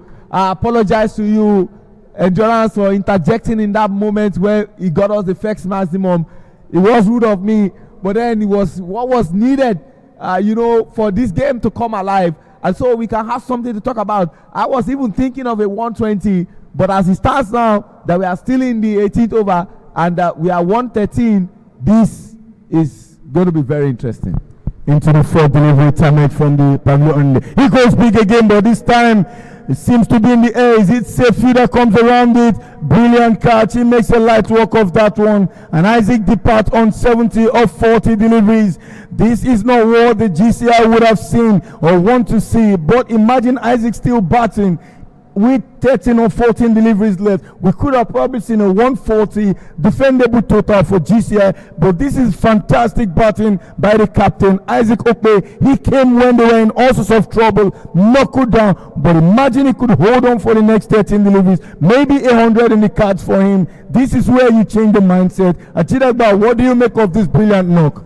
Well, it's a good knock, but I also align with your thought that patience is what is required. He was in the mood. He was playing the best game of his life, and if he had stayed back, what is stopping Isaac from scoring a century? I'm sure he's very gutted with himself, but he left one message with Richard Ubo, and he said, Richard Ifeanyi Ubo, I have seen you bat. You've anchored well for me. You have scored 16 of 20. Please make sure you bat to the end and score runs, because Richard Ubo, for those who don't know, I keep saying, is the first Nigerian in Nigeria's history to ever win a player of the match at any World Cup, and that was in year 2020 when Nigeria took part at that under-19 Cricket World Cup in South Africa, and he won a player of the match in one of our playoff games against the Japanese. So in comes Samson Adebayo. Quite disappointing here. You would want to see that one all the way. But on the mark straight away, brilliant running there by Ifeanyi Ubo. I would have loved to see 140, and only Isaac Okpe in that form would have gotten us there. But I'll tell you what, this makes this game very interesting. Coming from very low total of 35 for 5, now 114 for 8, 70 of 36 deliveries. I think Isaac Okpe must be given the credit. In the air, looks like a simple catch. It will be. And that man departs. Ifeanyi would follow Isaac straight away. This is where the game changes. They've still got 13 deliveries left. You don't want to finish up not batting through the innings. Unfortunately, it is 114 for the loss of 8 wickets.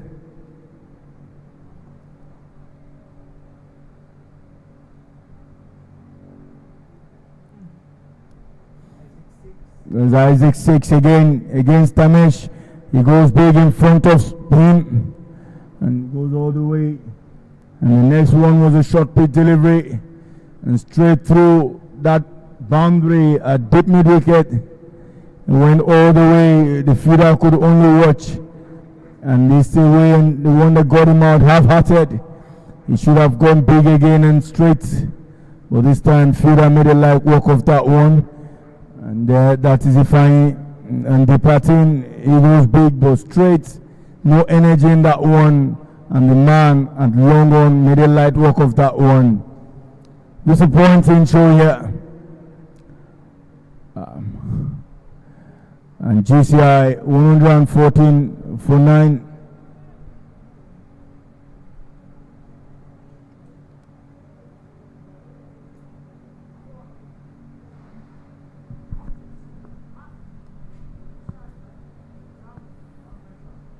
Again, see the batting scorecard.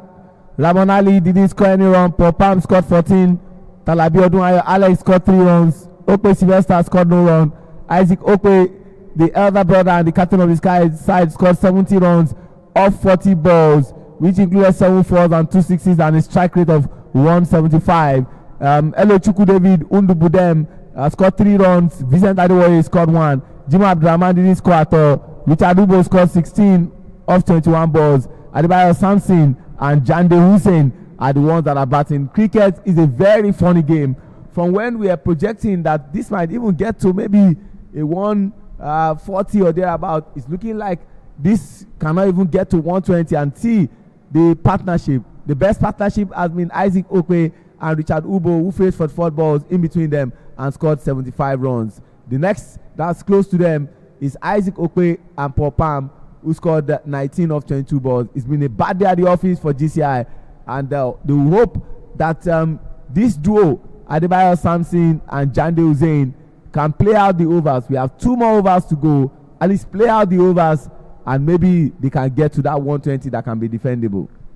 GCI have plenty to do. They have to be able to put the piece together. Every weekend they've got one player or the other scoring those big runs for them. They should be able to make sure on a day 3 of their top batters get runs for them.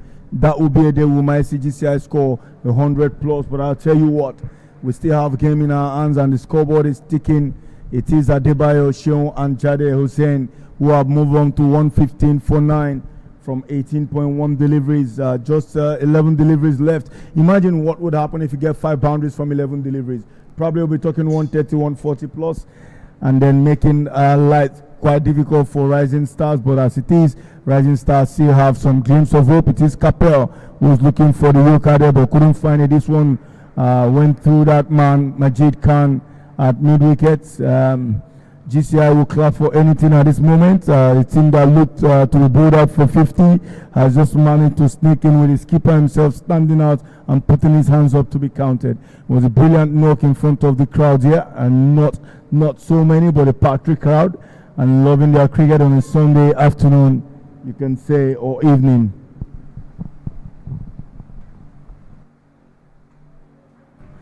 Joseph Singo sticking away. Anything from here will be enough for GCI to bowl at least we've gone past the 100 runs mark at Jidagba. You were quite worried to be, but again, we talked about reading the game.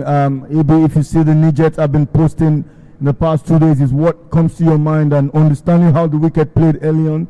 It wasn't coming through in the first 5 overs, but as the clouds opened up and the weather became brighter, you could see the wicket dried up a bit and it became easier to bat on. And Isaac Okpe clearly showed us what you could make out of this type of conditions, working the ball around, batting for as long as you can, ensuring you bat for at least 1 hour, and that is what we've seen Isaac done from that 70 odd runs.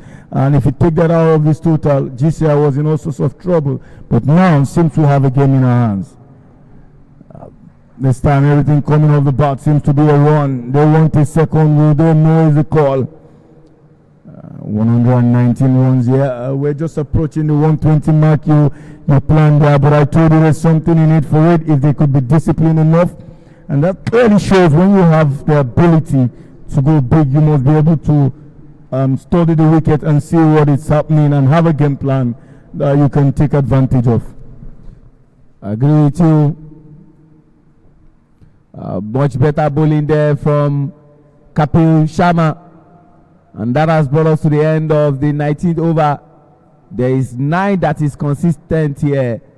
19th over, 119 runs, 9 wicket down. And see there again, Kapil Sharma has ended his over, 4 overs, 12 dot balls, 14 runs, 1 wicket, economy rate of 3.50. Chimeze Onwuzulike, 3 overs, 9 dot balls, 22 runs, no wicket, 7.30. Majid Khan, 3 overs, he has bowled, 8 dot balls, 24 runs, 1 wicket to his credit, 8.00 economy rate. Ahmed Khan, 2 overs, he has bowled, 8 dot balls, 9 runs, 2 wickets, 4.50. Tamesh Singh, 3 overs, 10 runs, 19 runs, 4 wickets, the man who has taken the most wickets, 6.33, the vice captain. And Manoj Gupta, 4 overs, 8 dot balls, 29 runs, 1 wicket, and 7.25. And you look at how the fall of wicket, the first wicket fell in the first over, second over, third over, fourth, you can see 26, 35, 37, 38 like that, and things just got better. Last over has been given to the man who has gotten 4 wickets, Tamesh Singh.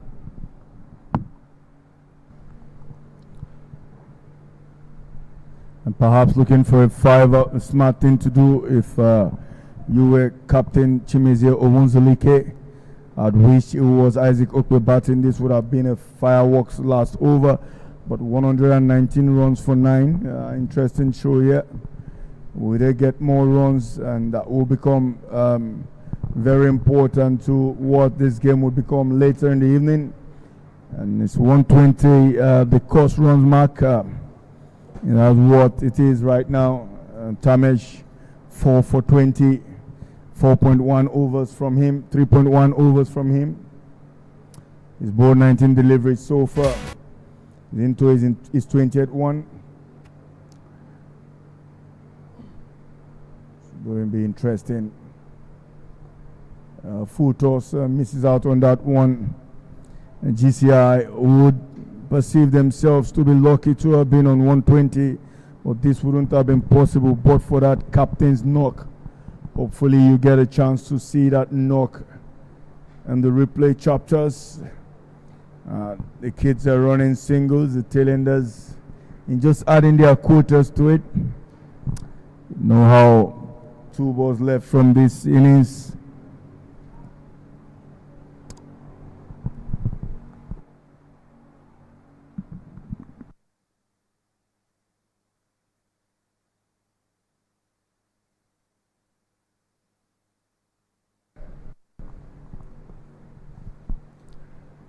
Brilliant shot, but in the air, looking like a piece of work here. He dropped it. Unbelievable. Kapil, unlike him, he missed out on a 5er. Tamesh will be disappointed. He came around so nicely. Would have been an easy catch. He was there. The captain, Chimize, looking at him in sheer surprise, disappointed. He knows how important this could be for Tamesh. And that man has worked really hard. It would have been nice to be. He goes big again, but this time safe. And Kapil comes in. He wants the second one. Will he get it? Run out opportunities? No. Run shots? Not out.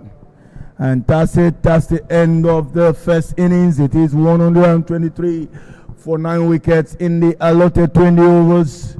And clearly, it's been the chase of things and how things have panned out in this first innings. It is Rising Star won the toss and decided to bowl, and that's the batting scorecard for you. Skipper himself there, Isaac Okwe, 70 of 40 deliveries.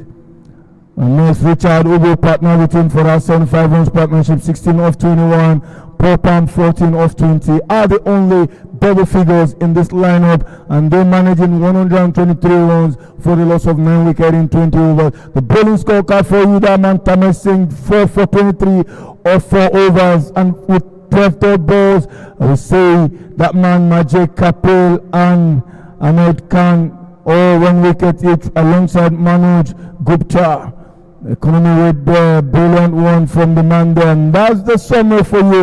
Is GCI 123 runs for the loss of 9 wickets in 20 overs. Isaac Okwe 70 of 40, Richard Ubo 16 of 21, Popam 14 of 20, Tamesh Singh 4 for 23 of 4, Kapil Sharma 1 for 14 of 4, and Majid Khan 1 for 24 from 3 overs. That's the proceedings from the first innings, and we'll come back with the second innings.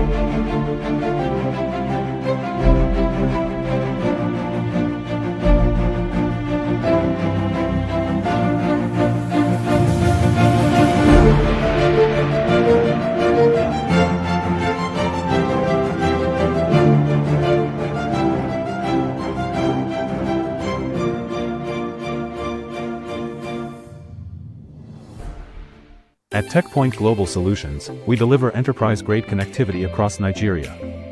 Our dedicated internet leased lines provide fast, secure, and reliable connectivity businesses can trust.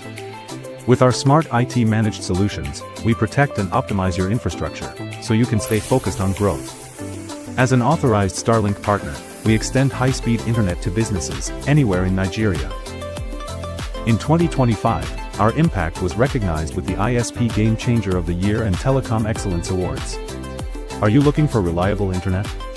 TechPoint is your trusted connectivity partner. Get connected today.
Good afternoon and welcome back to the second innings in this crucial encounter between GCI, Government College Old Boys Association Cricket Club versus Rising Star.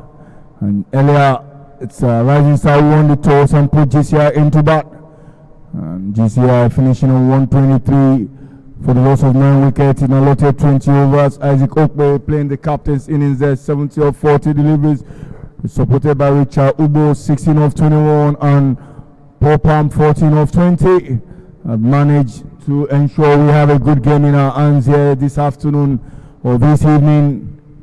If you're just joining us, this is the TBS Cricket Oval, Premier League fixture. TBS Cricket Oval is in the heart of Lagos, the commercial city, and they call it the Lagos Island. We have the mainland and the island, and it is Kapil and the captain himself, Chimezie Owunzuluke, who will go take on this GCI bowling attack. Interesting show here. They know how important this is for them. And that man, Abdul Rahman, will be the one to open the bowling for GCI. Amazing views here from the TBS Cricket Oval. Gentle strolling, they know how important this is. Rising Star have got 3 quality batters. One is Chimezie Owunzuluke strolling in presently, and that man who has been on the leaderboard with runs. We have Ashmit, we also have Navin, we have Tamesh, and we have Pradeep, who haven't really come to the party, been unlucky a few games.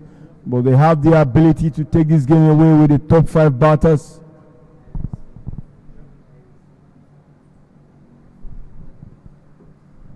To continue with me this afternoon is my dear brother, Shinwa Jidagba.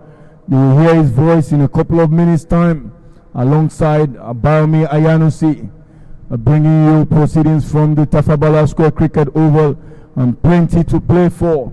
With the league rounding up, the Super 4, Super 6 is becoming interesting as everyone struggles and fights to have a place in the top 6 to be able to play in the Super 6 coming month match. But before then, plenty of cricket to play this February. Ajidagba, what do you make and what do you think of Foundation Cricket Club's current run before after this delivery?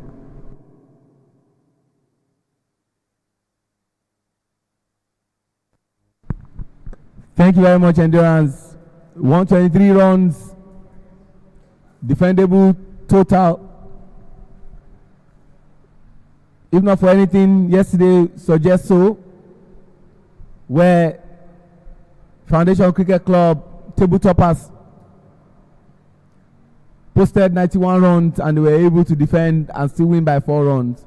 It comes down to 2 things. You bowl ideally, you don't drop catches, and you field like your life depends on it. Jim Abdurrahman coming from the Court of Appeal end. Bowling to Chimezie Owunzuluke, who is playing against his former employers. Former Nigerian international, vastly experienced. And coming in with Kapil Sharma. They need 124 runs in 118 balls.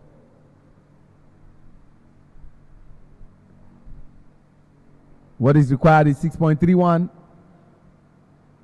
So probably say 7 per over.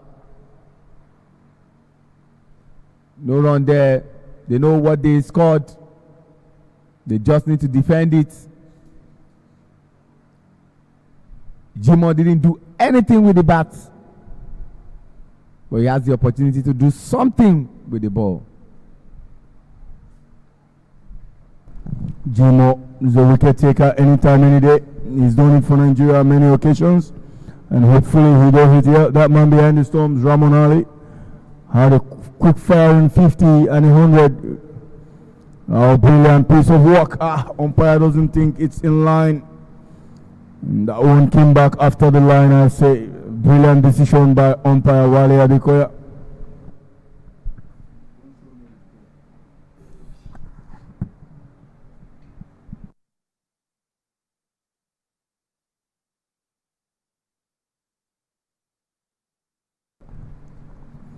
And Gino versus Chimezie. He knows it. Chimezie is open the batting every game. We're yet to record anything significant. Goal shot. And would race away the man Chase Chukudubem. He makes a brilliant piece of fielding there. Good work there by the production team in putting that one. Fantastic job. Run out opportunity. Just missing. A brilliant run in there. And good chase. That was a short pitch delivery. And Chimezie making a light work of it. Looked like he was going to beat him, but put in the effort. A brilliant piece of fielding. That young man, left-hand spinner, is going to be very crucial to this game, depending on when he comes into bowl.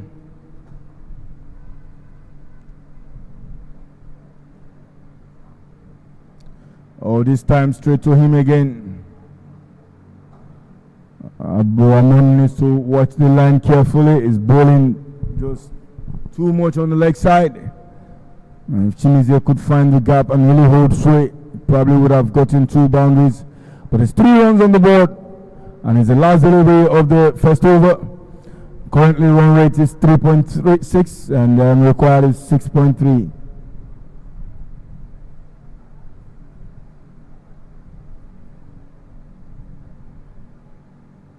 Brilliant shot this time. Stand and deliver it is. Brilliant shot. A short pitch delivery. And Chimezie would find the gap through backward of point. A needed boundary. And this is a reliever for Rising Star. And the score is now 7 for no loss after first over. That's the delivery again. There's a side of stomp, but short, no movement whatsoever. And Chimezie climbed on that one. 117 required of 114 deliveries. The current run rate just sitting at where we want it to be if you are a Rising Star fan. 7 per over.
Great to be back.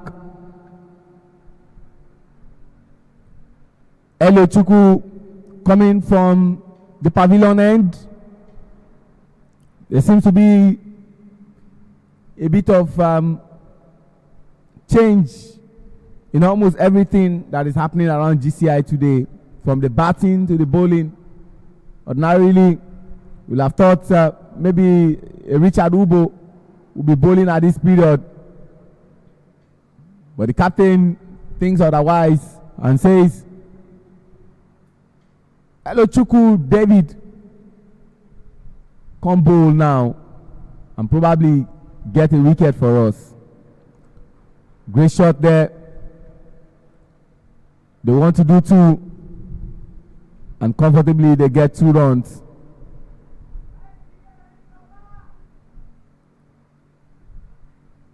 Chimezie is on 100% strike rate. That stand and deliver shot off the bowling of Jimo Abdurrahman from the first over of the last ball.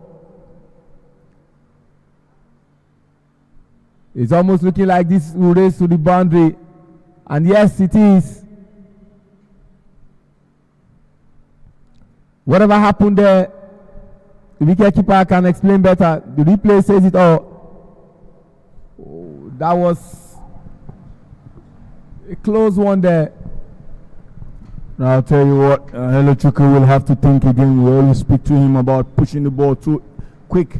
He's a spinner. They've got pacers. If they want to bowl pace, they would bring in the pace bowler. So he needs to take the pace off the ball and make the batters work a bit. It's 16 runs on the board already, 9 from this over. It could have been 3 or 4. If you could just understand, he needs to take the pace off the ball. And that is why the captain wants him to bowl. This is a better delivery. This is a better delivery. We spoke about it. Don't push it too quick. Just give it a loop and let it turn away from the right hander. And that's the end of the second over. The score is 16 for no loss. After 2 overs, needing 108 runs from 108 balls.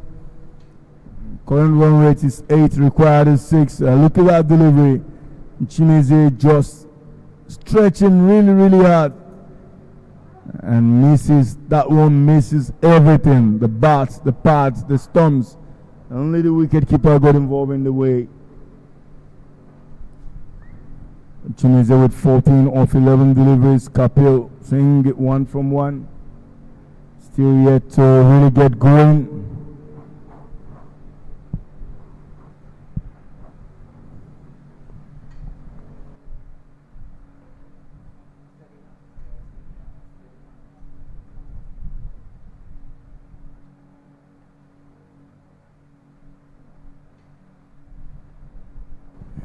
Jimo Abdulrahman, who continues from the Court of Appeal end.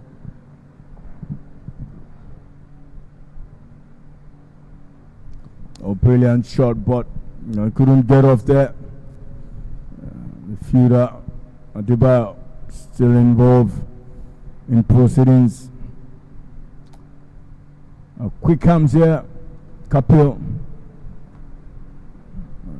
Yeah.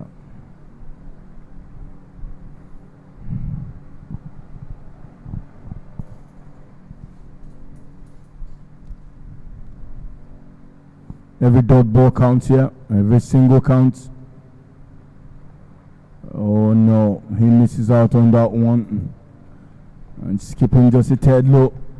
On the off stump line, 4th stump line. Through to the wicket keeper, Ramon Ali.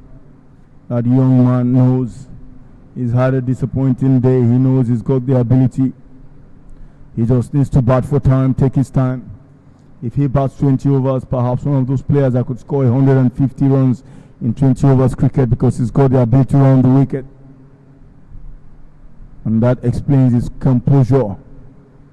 Wait is the call from the captain, Chimeze.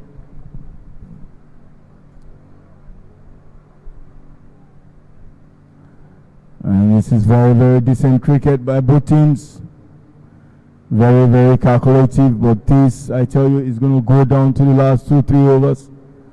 It's a promise here, knowing that GCI would want to work extremely hard with Rising Star having the depth of batting they've got.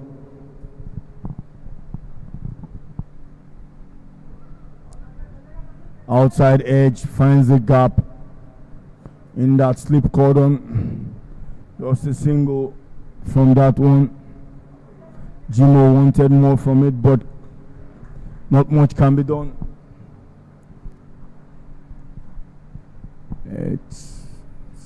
Chimeze was back on strike now. We'll be facing Jimo Abdulrahman, bowling from the Court of Appeal end of the TBS cricket over. If you're a staunch follower of cricket, there's been some exciting moments here.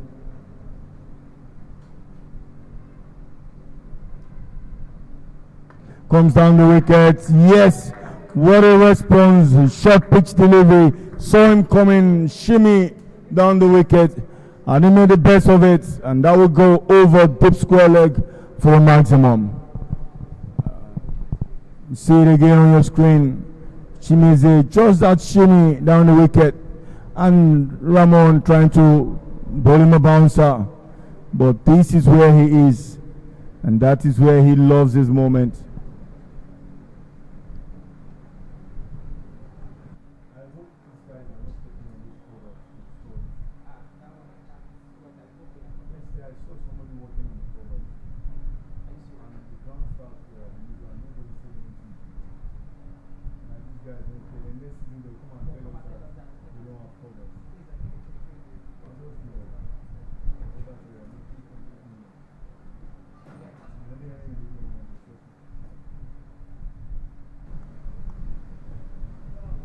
A good response, run out opportunity, but misses out.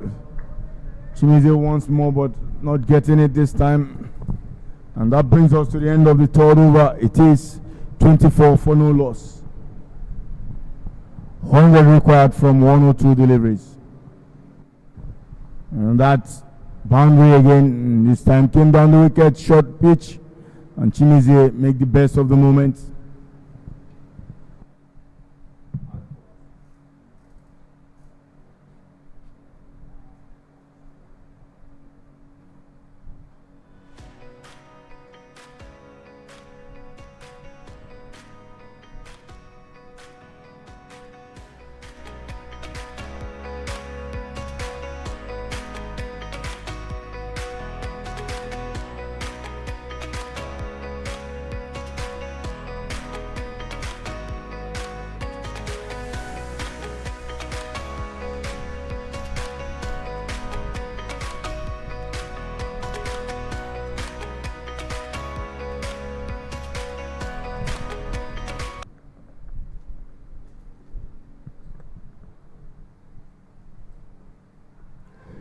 Up it is.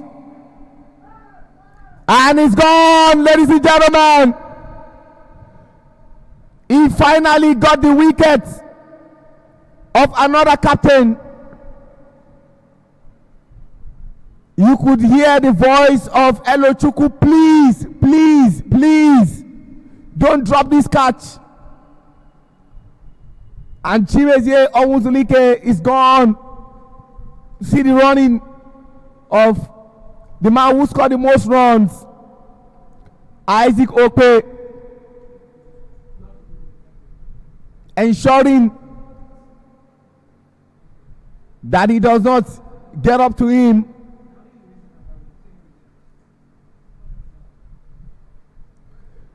The replay says it all into the second over, shouting, pleading, please, please, please. And you could see the ecstasy, the joy, the excitement on the face of Elochukwu and his entire teammates.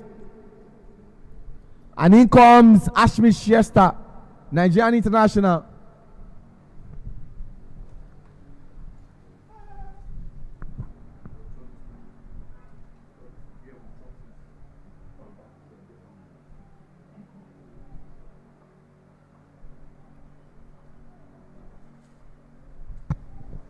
Ashmit Siesta, the new man in for his side.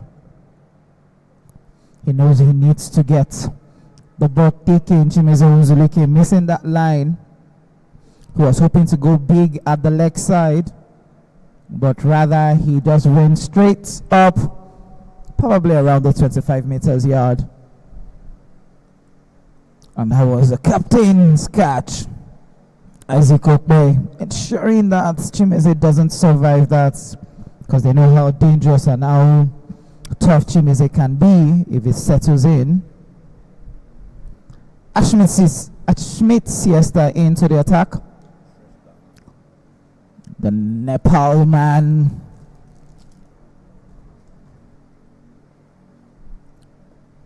Forward defensive. Good piece of bowling there by Elochukwu to ensure that the big man, Chimezie Onwuzulike, doesn't survive that ball earlier. Another forward defensive, a quick run, a run out chance. But Sylvester Okpe didn't judge that, allowing Ashmit and Kapil to take a single.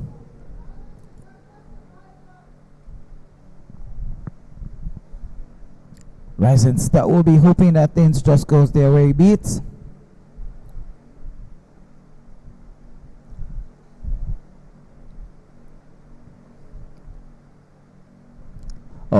Very well played by Kapil. He wanted to use the wrist, but just said, let me just go forward defensive rather than use the wrist because it was actually in line. Oh, what a ball. What a ball. One ball left in this over, which has proved productive with just one wicket. Can he make it a wicket? Or would it just be a dot ball? On the leg side, just a flick. Oh, what did he do? He's trying to see if he could get Ashmead out. It's the end of the fourth over. It's 25 for 1. Plenty here. Brilliant break. But I'll tell you what, Ashmead Trishant and Kapil will run between the wicket because this is the kind of cricket Ashmead loves to play. A very good wicket by Elochukwu. Our wicket again in the slog. But Chimeze playing across too early. He's playing on the captain Isaac Okpe. Made no mess of that one with the excitement from Elochukwu. He knows how important that wicket is if they have a chance today. 98 runs from 96 deliveries required.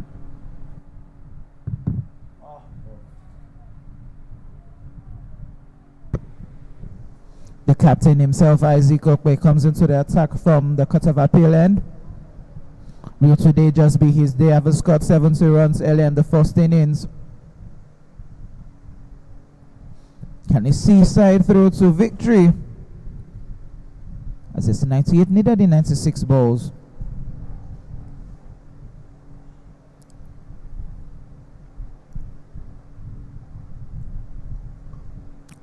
A little bit down.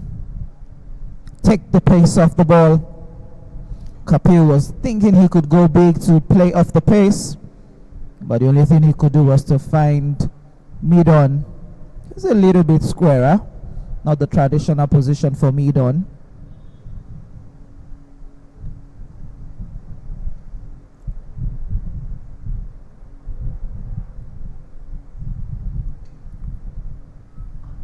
Now this time he gets it well. Does that go to the 6? No. It's a boundary 4. That was a bit too much width outside the off-stump line. Can see that again from the screens. He was just there in the offer. Kapil had nothing to do than just to swing that bat and ensure that Isaac Okpe pays for that loose balls on the offside. You have to be careful here. 120 looks defendable, not when you're bowling 2 boundary balls and over. So have to be some disciplined bowling here. Ramon Ali was quite disappointed in that delivery earlier by the captain, showing that displeasure on the field. 7 of 10 deliveries, Kapil. And Ashmead just about to get going. Bit of few changes there. I can't phantom it. 2 fielders outside the ring now, deep point and long on. Wondering why this is. It still doesn't make any meaning to me. But the captain would perhaps have a plan. So either you go full and straight and you have your long on, long off. But having that deep point means you want to bowl short outside the off stump. And then you don't have protection at the boundary behind the batter. With a long on there, it means you're bowling full. So they have to. You can have the mix. You have to decide one side. And that's what we're talking about. And that's it in the air. Is it going all the way? Vincent made a mess of that one. And he'll parries it to the boundary 6. Disappointing. Really, really disappointing. This GCI needs to be more sensible on this approach. If you're bowling full, that's where you have your fielders long on and long off on the fence. But this, you have a deep point. I don't know why you're setting that field placement, and then there is no third man on fine leg. That's it for you again in the air. He was there. Vincent wasn't watching quick enough and could only parry that one off the ropes.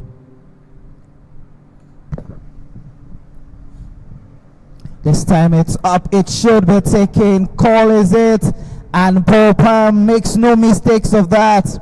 Went straight into the hand. The shot man in the field. You can see the jubilation. Isaac Okwe was angry with Vincent Adewoye earlier on with that drop catch. He should have actually taken that ball, but now Isaac Okwe did the same thing this time. He decides to pull it a little bit further from the batter, and it's a wicket for GCI. I think it was Adebayo Sheun that was a fielder and the dip, not Vincent. Clearly now, see Vincent coming around Paul Palm and just celebrated with him, knows how important that is. But they would have been 6 runs less. 30 would have been 30 for 2 instead of 36 for 2. Miss Capio would depart.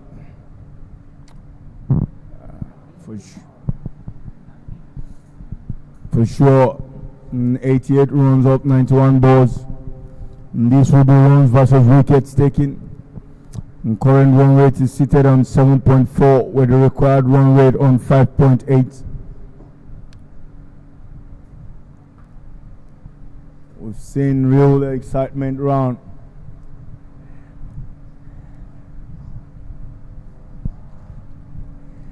Yeah, you would say Ajidagba has been feeding the comms box with some nice biscuits here. I'm afraid my sponsors won't allow me call names.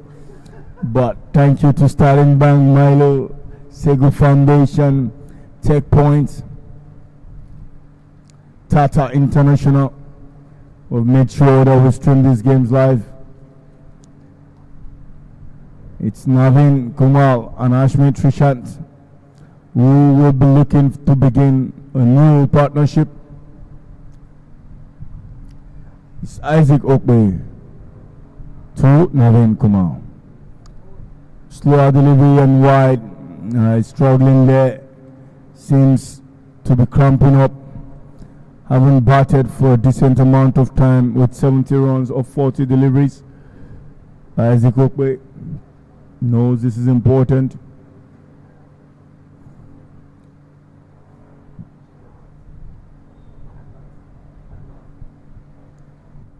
At TechPoint Global Solutions, we deliver enterprise-grade connectivity across Nigeria.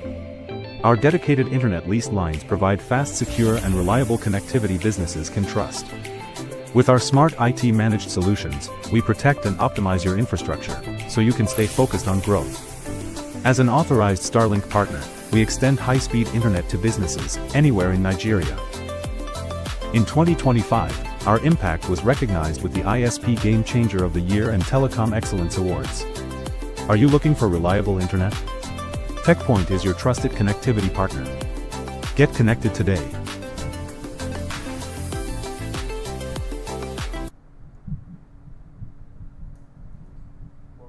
Like was said earlier, that's the full sponsors of the 2025-2026 Lagos Cricket League season. Proudly sponsored by Stolberg and Tata International. Let's not forget the Almighty God, who is the headline sponsor of any cricket game. We have had no rain since November and no washout of any game, so we've had more games being played. And hopefully the Super 6 and the Super 4 would also remain the same.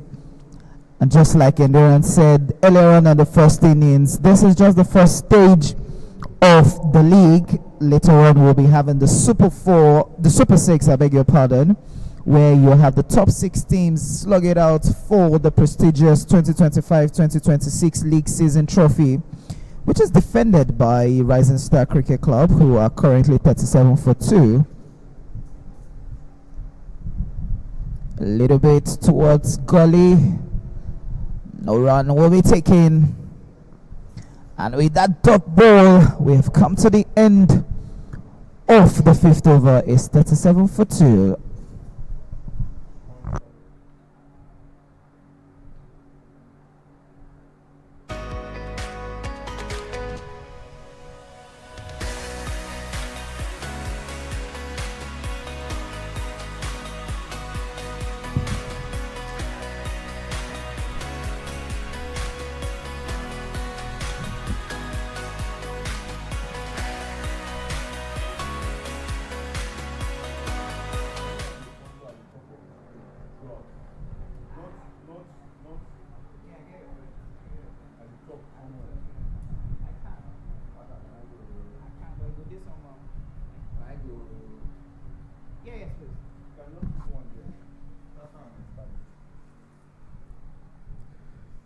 into the 6th over to bring us to the end of the power play, but more importantly,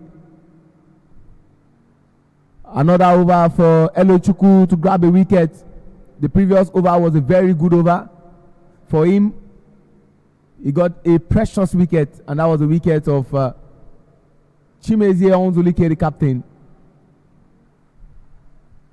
And it's safe to say, white ball, certainly not what that's expected by Elochukwu. Safe to say that the two opening batters of Rising Stars Cricket Club are gone, and two new batters. Kapil Sharma is gone. Chimezie Onzulike is gone. But what do they have in common? Both hit maximum. And in comes Ashmi Shrestha and Navin Kumar, two new batters. And what is on the mind of Elochukwu is to ensure that they don't find joy in the batting crease.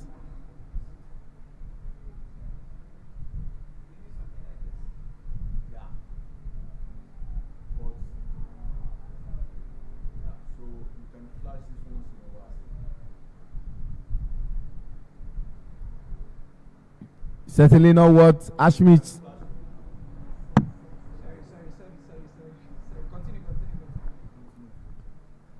Certainly not what Ashmi Shrestha would have wanted. And last good ball of this over. And just one will be taken. And you have to say that Elochukwu has brought to the barest minimum the run rate from his own end. Big shout out to all these people. I can't stop talking about you. I love you so much. Sterling Bank, our one customer bank and our headline sponsor.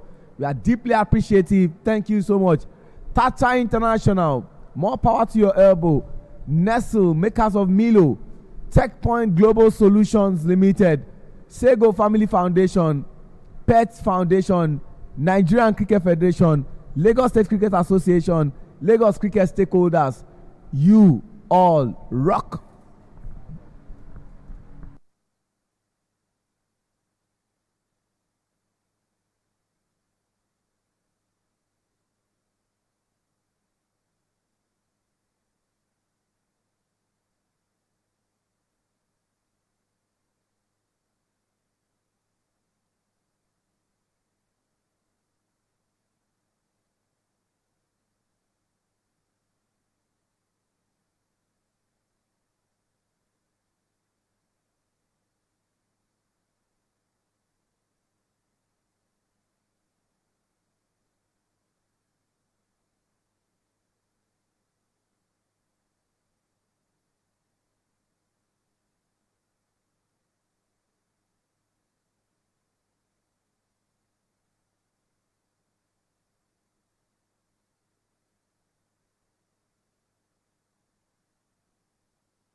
That was a catch from 69 to 29, but 9 is constant, ladies and gentlemen. Endurance, did you see that? That was brilliant. Say no more. Clearly, in times like this, you wonder what has happened. Just like Chimezie took that first delivery catch, and this is what it is for Vincent Adewoye. Beautiful stuff, and that is what you see anytime, any day. He was there for the take. Ashmit lashed on it, thinking he has gotten the best of it. Unfortunately, he would depart for an amazing catch. That man there at backward of points, poor Palm, making the best of it. They didn't get it. What happened? Switch off their camera. They switch off their camera. They were turning the lights. Shit. That was God. That catch. One hand catch. You know the lights went dark, so everything went black. So I told them to increase it a bit. Shit. No, it was going to be very black. That was it. I know. Is it off? It's off, yes. That can go over and over in. That is Stalin Bank catch of the year. As well.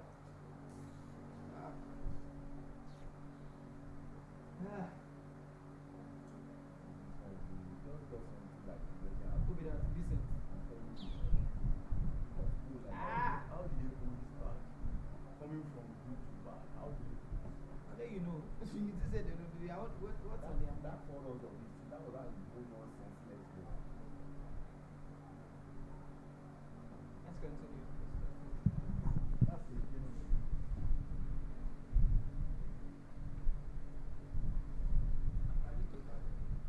And ladies and gentlemen, in comes Pradeep Chaudhary alongside Navin Kumar.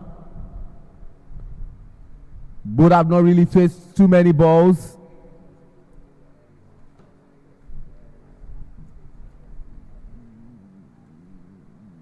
And the runs have not come, and this will be an opportunity for GCI to unsettle them. There's been a lot of inconsistency from the bowling of Vincent Adewoye.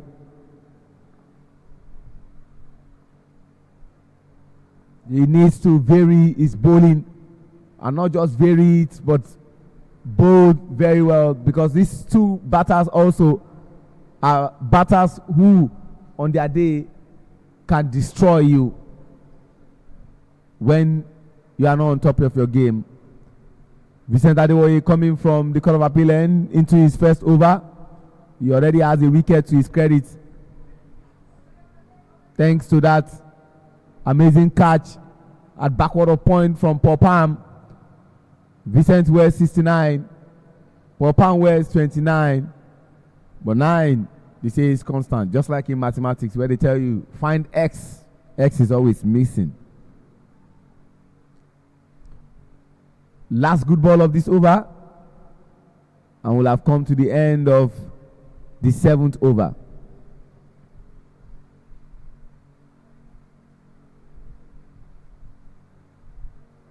Oh, piece of bowling there. And ladies and gentlemen, 7 is constant in this place, just like I said about 9. I will come back to my 7 being constant. Look at the bowling scorecard. Jimo Abdurrahman has bowled 2 overs, 7 dot balls, has conceded 16 runs, has not wicket for his credits or his troubles, as you want to say. Elo Chukwu David Undubudem has bowled 3 overs, 11 dot balls, 13 runs conceded, 1 wicket, 4.33 economy rate. The best, and Isaac Okwe, 1 over, 4 dot balls, 11 runs, 1 wicket, 11.00 economy rate. And Vincent Adewoye, 1 over, 2 dot balls, 8 runs, 1 wicket, 8.00 economy rate. I was talking about 7 being constant. You look at it, they have scored 47 runs for loss of 3 wickets in 7 overs. You take out the 7 from the back of 4, and then you say 7 overs. They need 77 runs in 78 balls. That's 777. Like Sashino Peters will tell you, it's a number.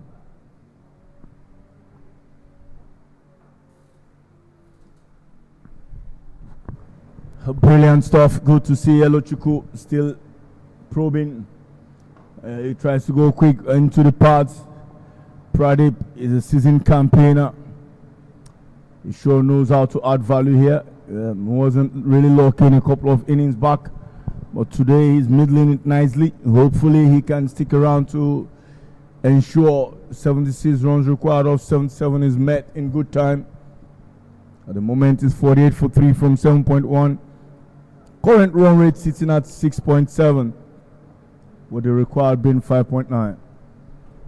Elochukwu will have to use the deck, straighten things up a bit, get that grip of the wicket. Got a pad on that one.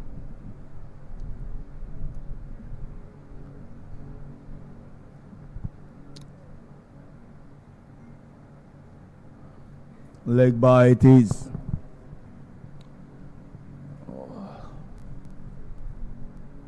GCI working extremely hard to make a game of this. I'll tell you, it will be an interesting game. If Rising Star want to have a chance here, they have to make sure Pradeep bat through the innings. Is that man who's got the quality to go all the way. Unfortunately, they've lost Ashmead, Kapil, Chimezie. Those are three crucial run-scoring wickets that would have been very useful to this chase.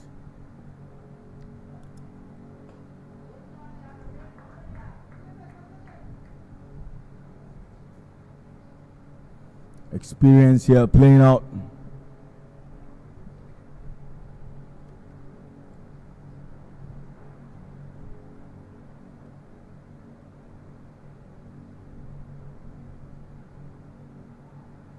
Plays and misses that one. And so unlucky, Elochukwu. Big chase there, good teamwork by the duo.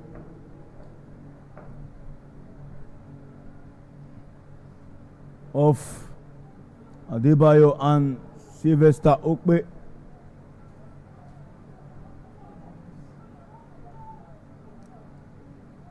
Good to see some shoutings and motivation coming from Ifeanyi Ubo, who's been motivating everyone on the field for GCI. They know this is possible. 1 wicket, 2 wickets from now, the game would change. Decent line and length, no need saying. Perhaps we expect to see some bowling from Sylvester Okpe. Spin seems to be the magic was a big swing, but it would just be a single. Isaac Okpe, if you do not long off, gets involved in the business. And that brings us to the end of the 8th over. It is 53-54 for the loss of 3 wickets. It's Rising Star needing 70 runs off 72 balls to win this game. With 7 wickets in hands, anything can happen. That is what this game is all about.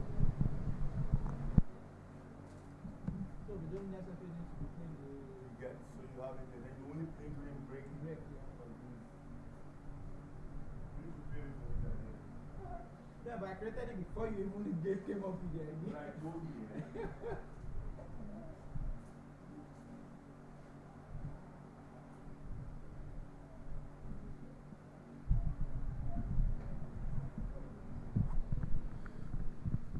Eight overs gone.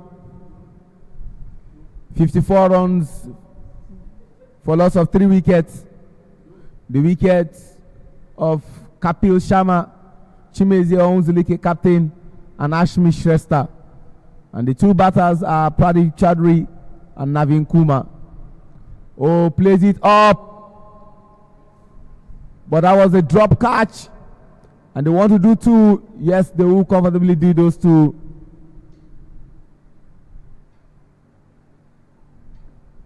See that again on replay. He ran to meet that ball. Hussein, the man who is playing today's game against all the odds.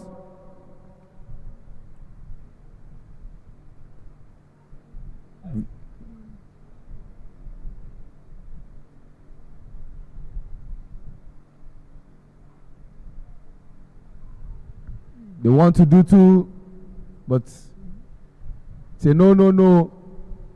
Just 1 will be adequate. They will be hoping that this duo can form a formidable partnership, just like we saw of Richard Ubo and Isaac Okwe. Talking about Richard Ubo yet to bowl. Isaac Okwe has just bowled 1 over. Singles, they say, wins matches. Risky runs, risky throw there from Richard.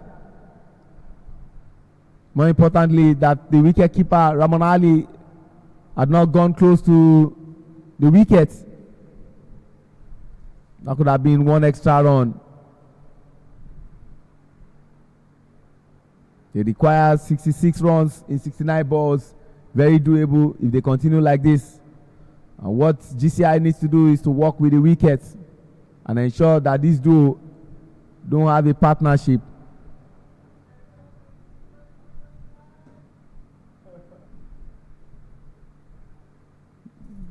And they keep ticking those boxes.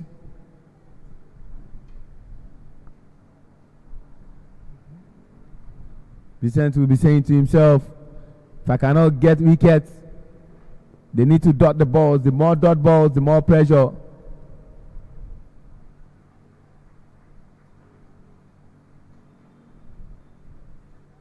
You have to say sensible batting from Navin Kumar and Pradeep.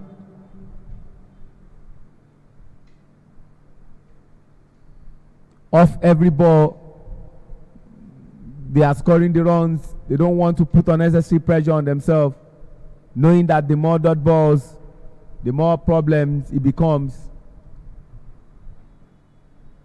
Both of them need this game.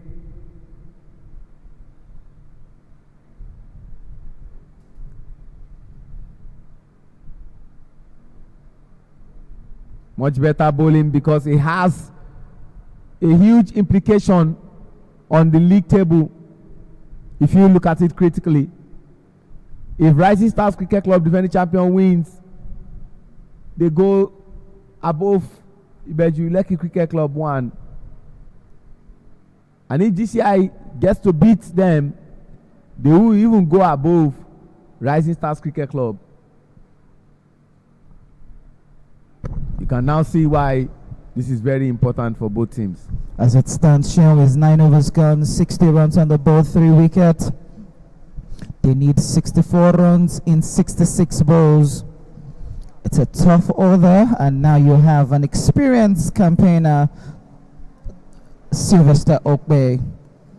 Earlier on, Endurance was asking when will he be brought in, and I think this is the right time you can bring him in right before the drinks break, ensuring that you find a way to break this partnership between Naveen and Pradeep.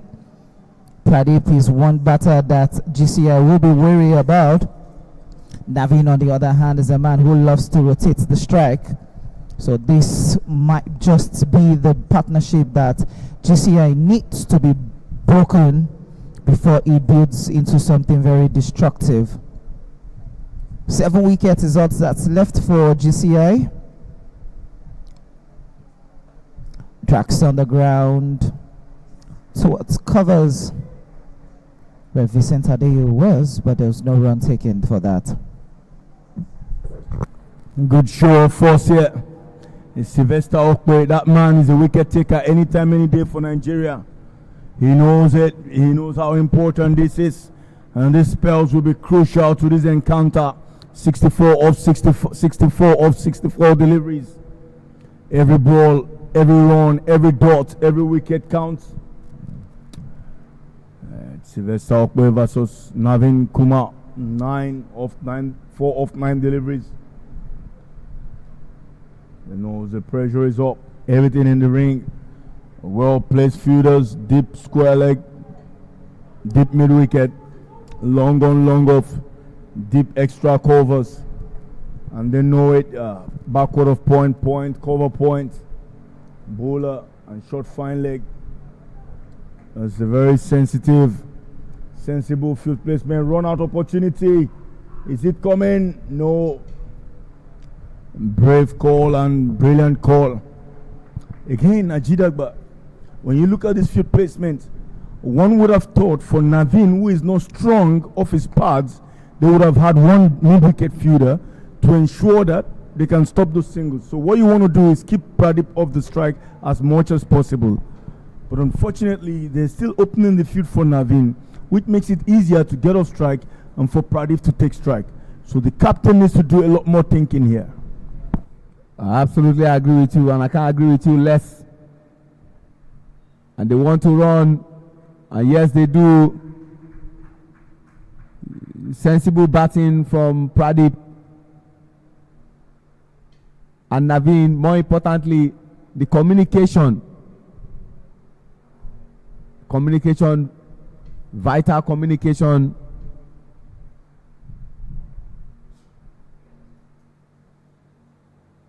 Last good ball of this over.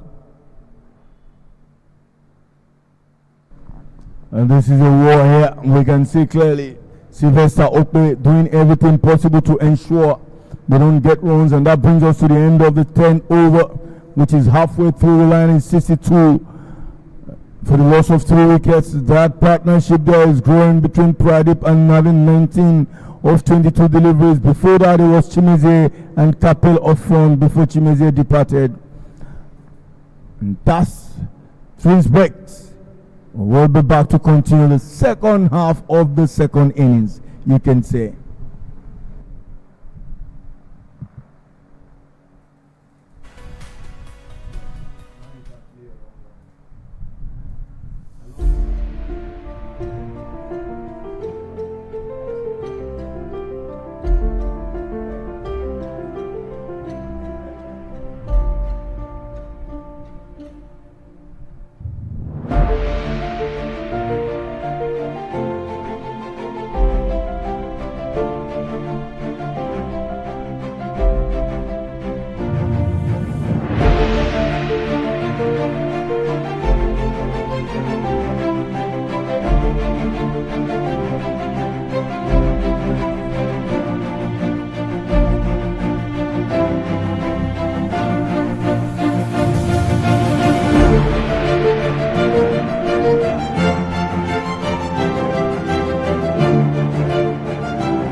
At TechPoint Global Solutions, we deliver enterprise-grade connectivity across Nigeria. Our dedicated internet leased lines provide fast, secure, and reliable connectivity businesses can trust. With our smart IT managed solutions, we protect and optimize your infrastructure, so you can stay focused on growth. As an authorized Starlink partner, we extend high-speed internet to businesses anywhere in Nigeria. In 2025, our impact was recognized with the ISP Game Changer of the Year and Telecom Excellence Awards. Are you looking for reliable internet? TechPoint is your trusted connectivity partner. Get connected today.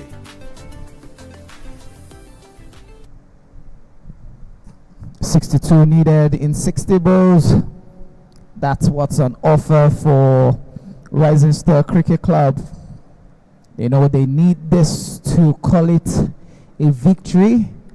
While for GCI, they need 7 more wickets if they are going to actually come back from that tall order that actually happened to them first. They had a very good knock by the captains, Isaac Okpe, in the first innings, putting up 70 runs on the board. But right now, the second innings is the major one. 62 needed in 60 balls. If you're a student of permutation and combinations, you could see that it's just 6 runs per over that is needed. And GCI will be hoping that they gather all the dot balls that they can get if they are in any way going to win this game.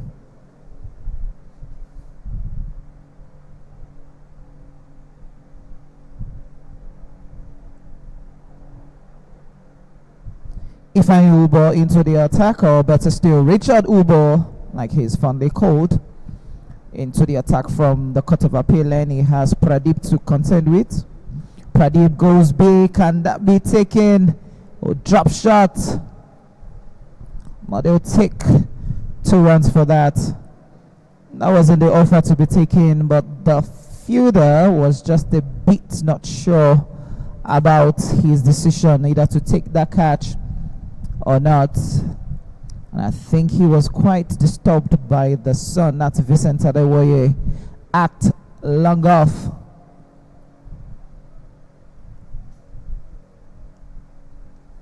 Pradeep taking his time. Richard Ubo taking his run up track. Forces him out, pulls that. Good pick up there by the fielder, Samson, who was at deep mid-wicket. Dot balls will be golden right here for GCI, because they know the more dot balls they can get, the better for them, and the more they can cut off the boundaries, it is going to also be good for them as well.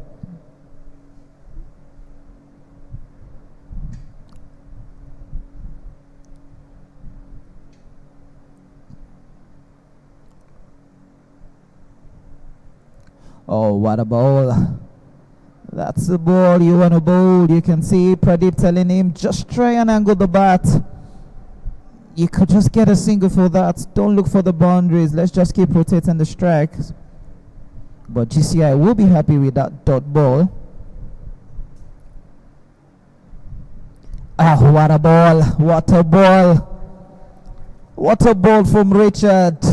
Giving that late quarter. And now Pradeep is now going to have that talk with Naveen. GCI will be happy with what they are seeing right now. 2 balls left to call it the 11th over. Can Richard Ubo get a wicket to cap this over up? Or can Naveen just get off strike to see how he can put Pradeep on strike? It goes high, but they will just take that single. And that's a good game plan from GCI, making sure that the man who dots the ball is off strike, with Pradeep to having to face the last ball. At this point, they would be looking to cut off those, either the boundary or the single. Pradeep to face the last ball of the 11th over.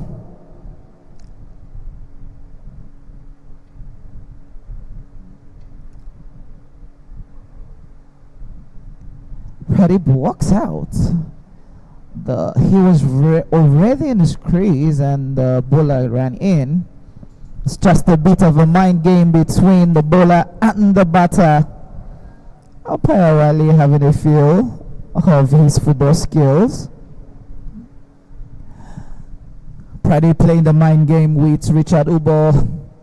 He knows he needs to get this ball. And the very last ball of the 11th over.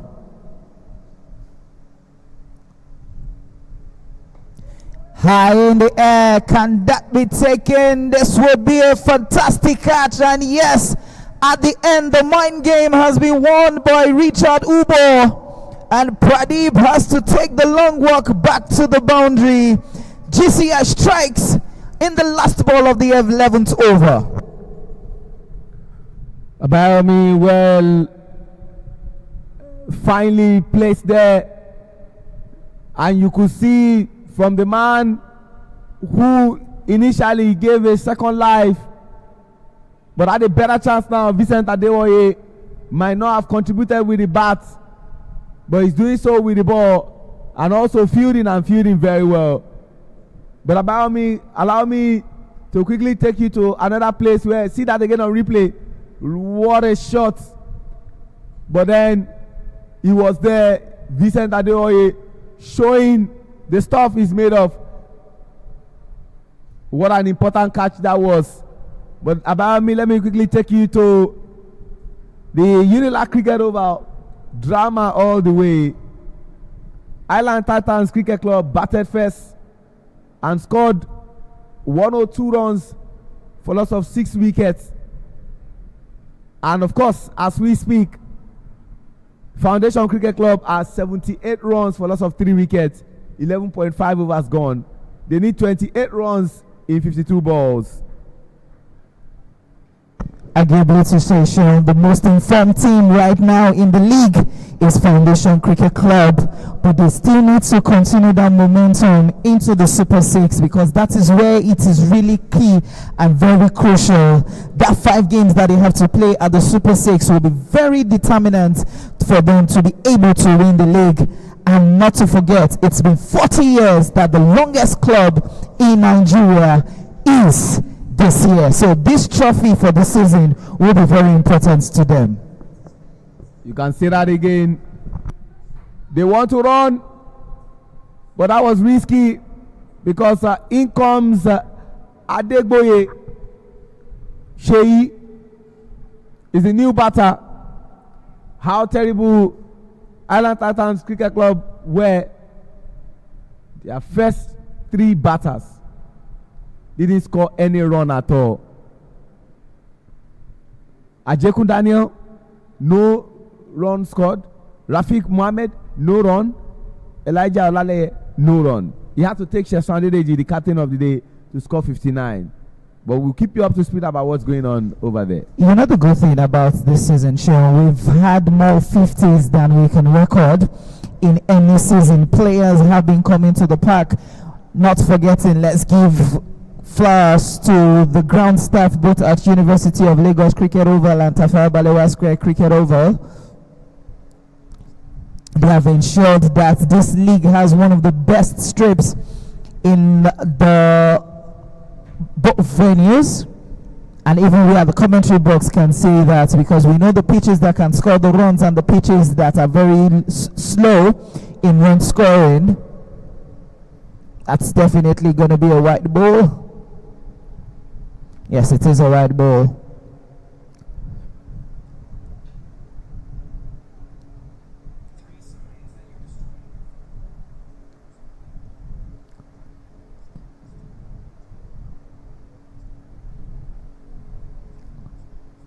Sylvester Okwe gathering the dots balls. Now at this point in time,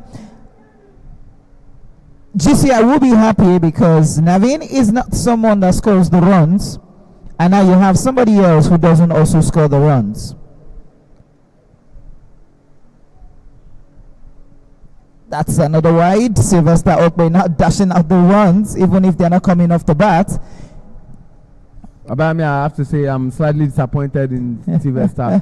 You can't be a spinner and in an over you are giving 2 extras.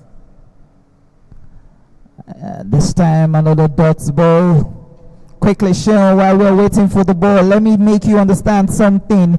We have played a total of 25 matches this so far, and we've had a total of 20 batters scoring 50s. 20 batters have scored 50 and only 1 has scored a century, and you and I know very well who that batter is that scored a century. And the batter also scored a golden duck today.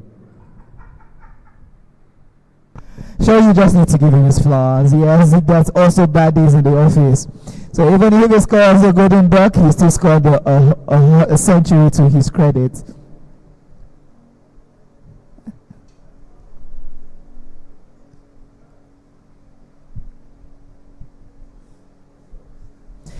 End of the 12th over is 71 for 4.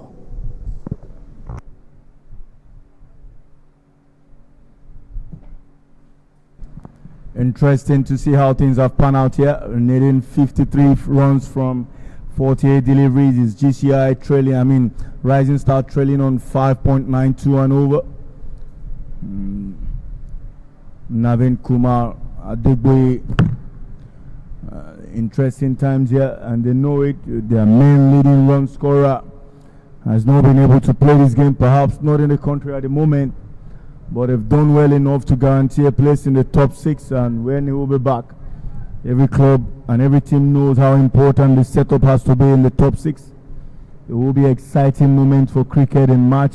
Short pitch delivery in the air but safe, and they'll run a couple.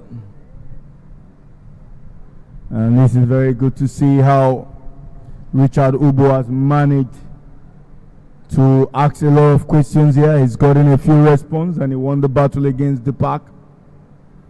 Pradeep has been very, very instrumental to the run chase, but hasn't come to the party yet with the bat for Rising Star. This one would go big dive and the needed boundary comes through. And this is the field placement we've been talking about. They need to understand how to be smart here. You can't have protection round the wickets. You need to go to one side of the field and let the batter do all the troubles. At this stage, we haven't seen dominance with the bat. So you have the time to go to one side of the pitch, We've got a deep point, a long off, a deep mid wicket, a deep square leg, no fine leg, no third man, every other fielder in the ring. GCI will have to think through what kind of field placement they want to have and which area they want to put. Now they've corrected it. They've moved slide back to fine leg, third man. I mean, can't be bowling this pace and not have a fine leg or third man. They've just given away those 4 runs, and 3 runs would have been saved there if they had just set the field correctly. He's not bowling full enough for them to hit him through long on and long off or deep extra covers or mid wicket. Yes, he's bowled a few short balls, so you have to go to one side of the wicket, and that's something. This time he goes big in the air, straight to the fielder, and it is a catch, and that man will depart. Navin Kumar departs for 11 of 20 deliveries. It's the 5th wicket for GCI, and it looks like things are tabular turnings here. From a strong position, Rising Star were in earlier today, and to this position, no thanks to that 70 of 40 balls by the captain, Isaac Okpe, and he shimmies down the wicket, didn't really get hold of it, and that man making a light work of that is Vincent Adeoye, the man with jersey number 69. And then we know it, how important this wicket is for GCI, and Tamesh, the vice captain, will stroll out there to join Adegboye.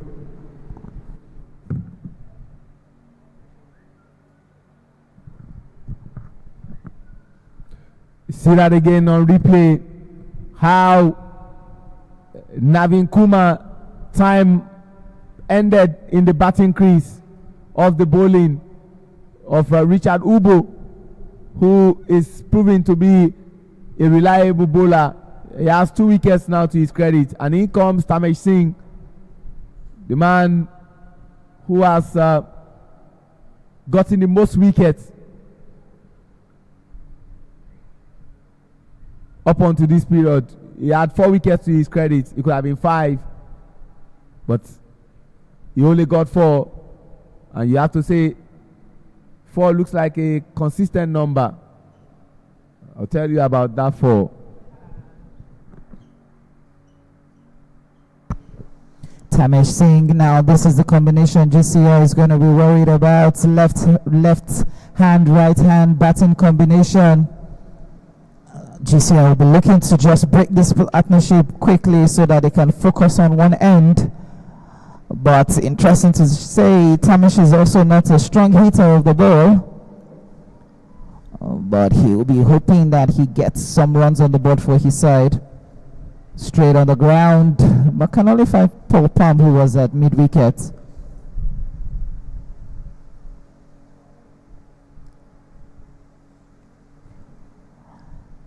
Last ball of the 13th over, 5 wickets already.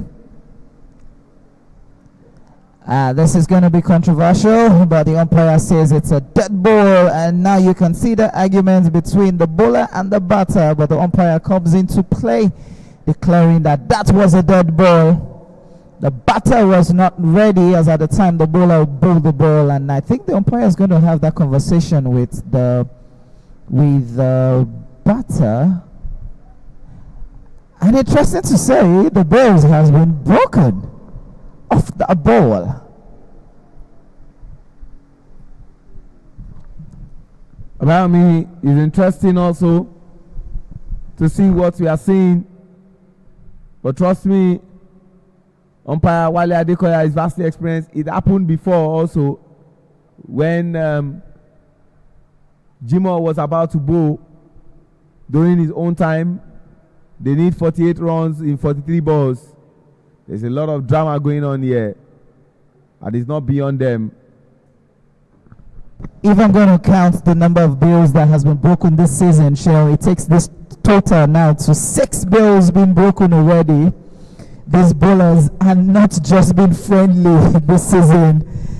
It can show you the in-depth and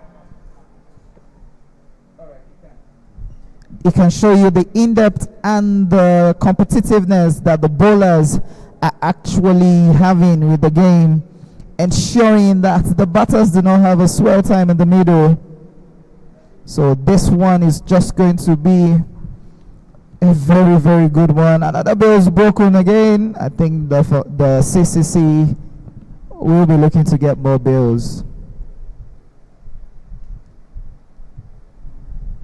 Last ball. Drags it on the ground. And with that last ball, it brings us to the end of the 13th over. It is now 76 for 5.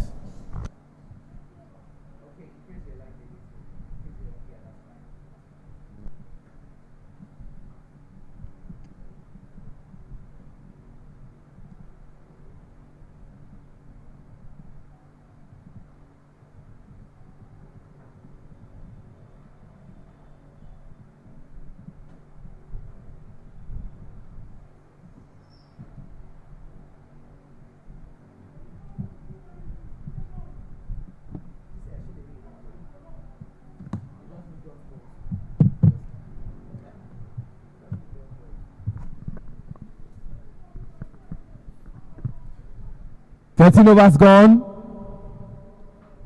They will want to work with Adegbe.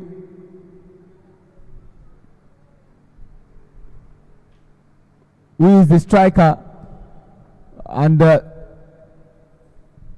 Sylvester Okpe coming from the pavilion end.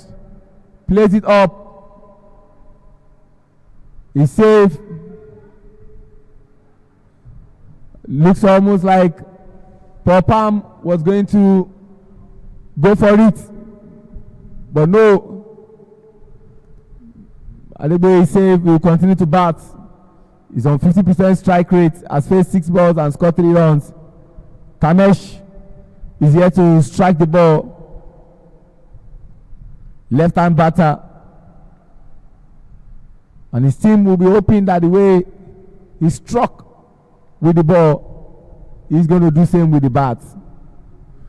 But that has not happened. Sylvester will want the dot balls to continue to happen, so pressure will continue to mount. He forces that shot, and just one is taken.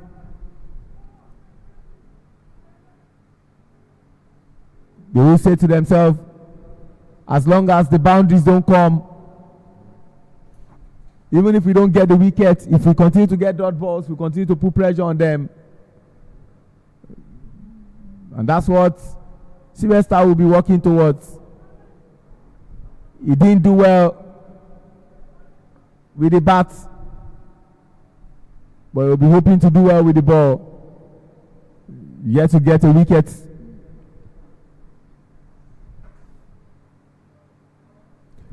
And skies it up. Yet to get a wicket, finally gets his wicket. Adegbe has departed.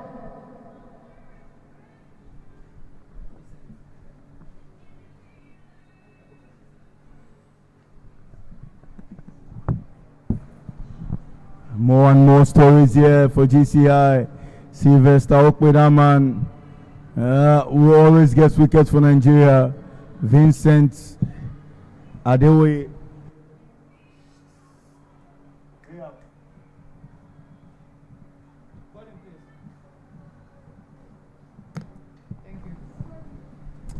It Vincent Adewoye who does the magic there of Sylvester Okpe's bowling.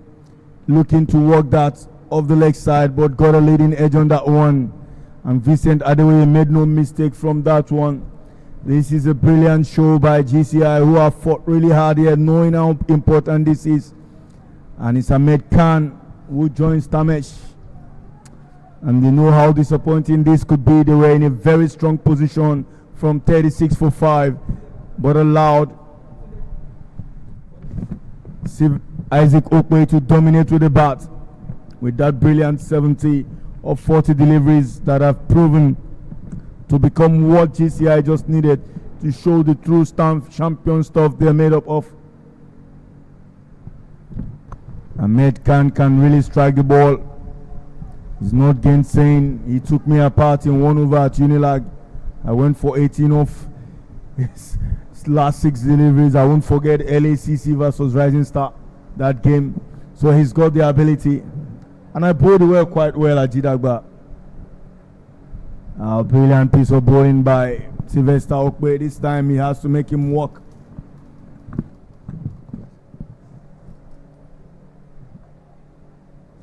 In total, all 220 catches.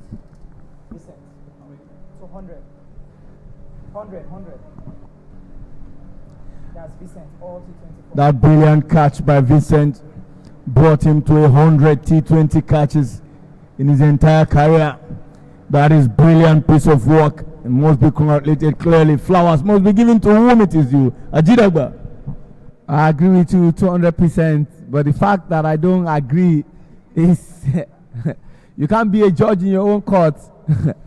You bowled 6 good balls and you were dispatched for 18 runs. You could have left the decision of whether you bowled well or you didn't bowl well for me. You shouldn't be saying you bowled well. If you bowled well, Ajidagba, I was talking about the batter being a solid batter because he scored against me. But you and I tell you what, I'm a wicket taker for Nigeria. I will always, as captain, give myself the ball to bowl. But today it's about this man who has done well in the past. And we spoke about Vincent, not about me, Ajidagba. Let's talk about Vincent. 100 catches in T20 internationals. Absolutely. All over, around the world. That man has paid his dues. He has paid his dues and credit must go to him. And Tamesh Singh and Ahmed Khan are the new batters now. I'm sure what is on the mind of Ifeanyi Ubo is to ensure that these two don't find joy. Tamesh has faced 4 balls and scored 1 run. Will it just be the wicket that he's been searching for? But no. And the more dot balls, the more pressure. But don't forget, they still have Majid Khan also. Someone who can strike the ball very well, but they are 80 for 6, 14.2 overs. Richard will say, if I don't get wickets, let them continue to dot the balls. Plays it well. And the ball is for 4. And this is where the captain of GCI will have to do a lot more thinking. You can't bowl over pitch deliveries without protection. And they have to be very strategic about it. They've got men on the leg side on needless. And they have to understand third man, fine leg. They got to decide what part of the area of the field they want the fielders and pull to that side. Slow things down a bit. But Tamesh is not going to stick around without fighting, trust me. And that is why it is 84 for 6. 40 runs required from 32 balls. 5.7 the current run rate, required is 7.2. And Tamesh and Ahmed Khan will go down fighting in this game.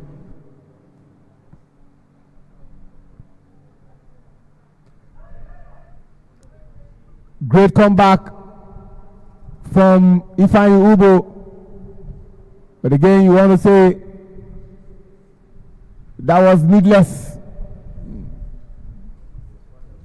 And his captain is just telling him, keep your emotions in check.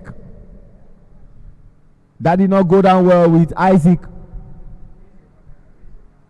But then the wicket has been fixed and Tamesh can continue to bat. Oh, eventually gets his wicket. You can see the excitement on his face. He delayed that ball and he got his wicket. Excitement on the face of Richard. He now has 3 wickets to his credit. But more importantly, the 7th wicket for Team Rising Stars Cricket Club. See that again on replay. He delayed it, he mistimed the judgment. You could see the ecstasy, the joy, the excitement, the feeling of, I got the man who sent me for a boundary out. And he's gone. Tamesh Singh time in the sun is over. And in comes the new batter, jersey number 41, Manoj Gupta. The fact that the left hand batter kept making them to change roles is over, gives them a bit of relief. Endurance, that was big relief on the face of the young man, Ifeanyi Ubo. 3 for 15 is something decent. I'll tell you what, any bowler anywhere in the world will be happy with those figures. But what is important here is 40 runs required of 31 balls. Manoj would join Ahmed Khan. However, you could see clearly the dugout of Rising Star has been very quiet. No, you haven't done enough to own today.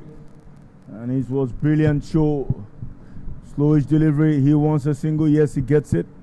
And then we get off strike straight away. Manoj, Ahmed Khan will have to wait another over, a couple of balls to face another delivery. However, that brilliant catch by Paul Palm, one-handed off Vincent Adewoye's bowling, and it was Ashmit that man with the part. This was Tamesh's wicket, the slower delivery by Ifeanyi Ubo. He's been mixing things nicely, and he smiled at the end there. 85 for 7 after 15 overs. We are into the last 30 deliveries, and needed to win is 39. Rising Stars are in all sorts of trouble here. And their quality bats haven't been able to come to the party. But GCI have come from a very deadly position where each member of the team have worked extremely hard to put the team in a good position, and that's been led by the captain himself. Sylvester Okwe to Manoj. Now he needs to be very smart and bowl decent line, because Manoj is not the batter who will get you boundaries, but he would change around in giving Ahmed Khan the opportunity to swing his bats. But I tell you what, I've seen games like this before. They go down the wire and anything can happen. One bat over, the game changes. 39 runs required in 29 balls. Congratulations, Foundation Cricket Club, the only unbeaten side, defeating Island Titans Cricket Club by 5 wickets. 4 runs. Great one there from Ahmed Khan. See that again. He opened his body and there was little or nothing the fielder could do in Paul Palm.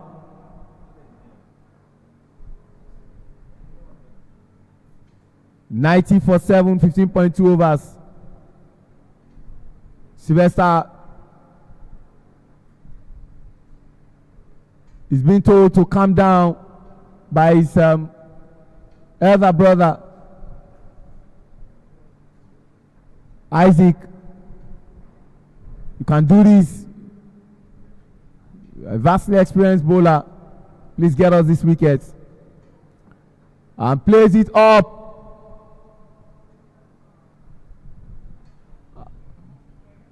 And ladies and gentlemen, just when the brother spoke to him, he got the wicket of Ahmed Khan. And you can see he wasn't really smiling. Richard Ubo was the man who got that catch. Ladies and gentlemen, that was a brilliant catch. Let's talk about the run of play. And clearly, I think that was unnecessary. Ajidagba getting a boundary on the ground.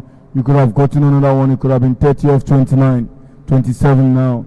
Bringing it closer. Batters need to understand that needless risks need to be taken. Say there's no need. That's what his brother is saying to him.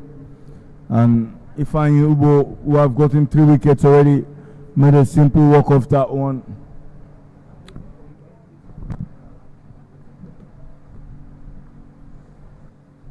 Quite disappointing, but I tell you what,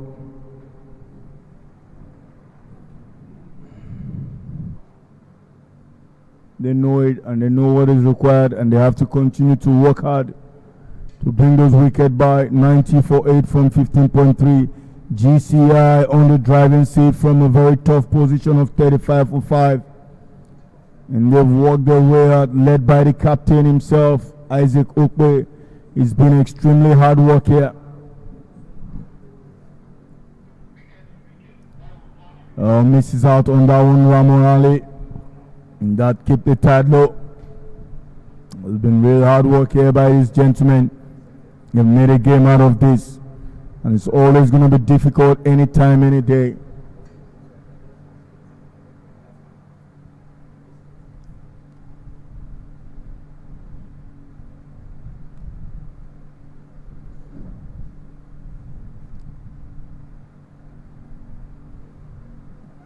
Turn on that one, they get a single. The whole idea is strike rotation, very important.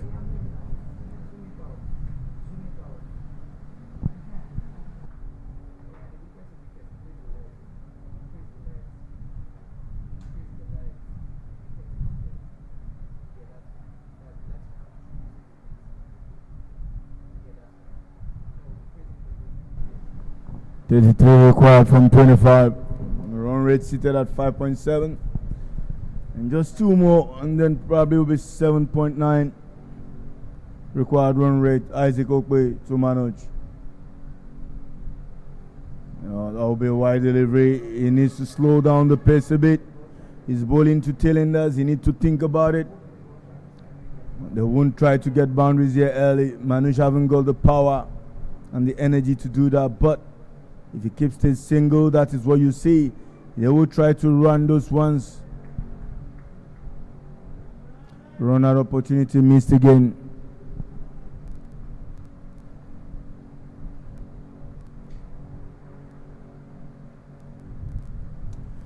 .32 of 25 deliveries, and it's the end of the 16th over. Scores where we have on the board is GCI, who came from the Nuggets, you can say, as the batting scorecard there. Chimize 21 of 14 deliveries. You have 4 double figures there. Kapil Sharma 13 of 13. Navin Kumar 11 of 20. And Pradip Chandri 13 of 14 are the only major contributors we've seen in this innings. And yet to bat is just Majid Khan, that man. And it's 12 extras here. The 5th or the 4th high run scorer today, or in this innings, is 16 overs board. The score is 93 for 8. Rising Star in all sorts of troubles. They know it, and they're working extremely hard to ensure that part of the stories would work. The Super 6 will be crucial. That's the partnership for you. Since Pradip departed, they've been struggling to get the partnership going. Best of them was Chimize and Kapil, with Chimize scoring most of the runs, 21 of 14 deliveries in that partnership of 24 of 19. Nothing to worry about Ajidagba, since both teams are through to the Super 6 anyway. What is important is every game in the Super 6 will be a nail-biting game, and it means, apart from Foundation Cricket Club that have won all games so far in this tournament, we will be looking out and rooting out for them. I mean, we're asking ourselves a lot of questions. Can they and will they maintain the consistency to win the 5 games of the Super 6 to lift the 2025-2026 trophy? They'll take. Anything is capable of happening. And that was a run-out chance. How did they miss that? How on earth did they miss that? Amir took to his heels. Vincent picked the ball.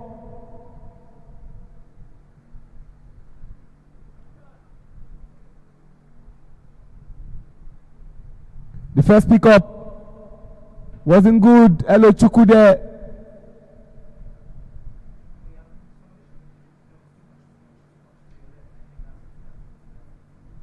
Jimo was the one who was the culprit. Everything has gone south for Jimo today. From batting where he failed to score to bowling where he didn't get a wicket. And now that opportunity came begging. Can Richard Ubo join Tamesh Singh and Abdullahi to claim 4 wickets, same as Karim Gafar. Those are the league of 4. Plays it up, an opportunity, Paul Palm under it, and he gets it. Very easy catch. And he joins the growing list. Endurance, the motivation to want to achieve cannot be overemphasized when you know that there is an extrinsic form of motivation that is coming up. The reason we can't stop thanking the likes of Sterling Bank, our headline sponsor. See that again on replay. My world.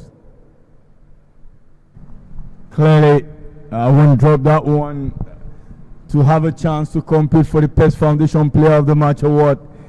You want to talk about what is there on the offer. This season is about the players, the teams, those who are performing, the stories, the times will be told, and history will be made. People will take every single opportunity, and that's Richard Ubo, 4-4-17 in this spell. He's been a brilliant bowling figures. He's been very smart. He's mixed the bowling every now and then. And that's the wicket again for you. He goes big. Majid Khan on the offside, and that man, Paul Palm, I'll call him the fielder of the moment. He took a brilliant catch off Vincent Adewoye's bowling, and it was Ashmit's a very crucial wicket. And that's what we talk about cricket when we coach. We say catches win matches. For a player like Ashmit, him alone is worth 80 runs, and it would have made a difference in this game. But that catch changed the face of affairs. And that catch also reminds me of myself. When I'm in the mood, he tries to hit the ball, and just one run, in comes Majid. And you have to say 2 M's are batting. Majid Manoj.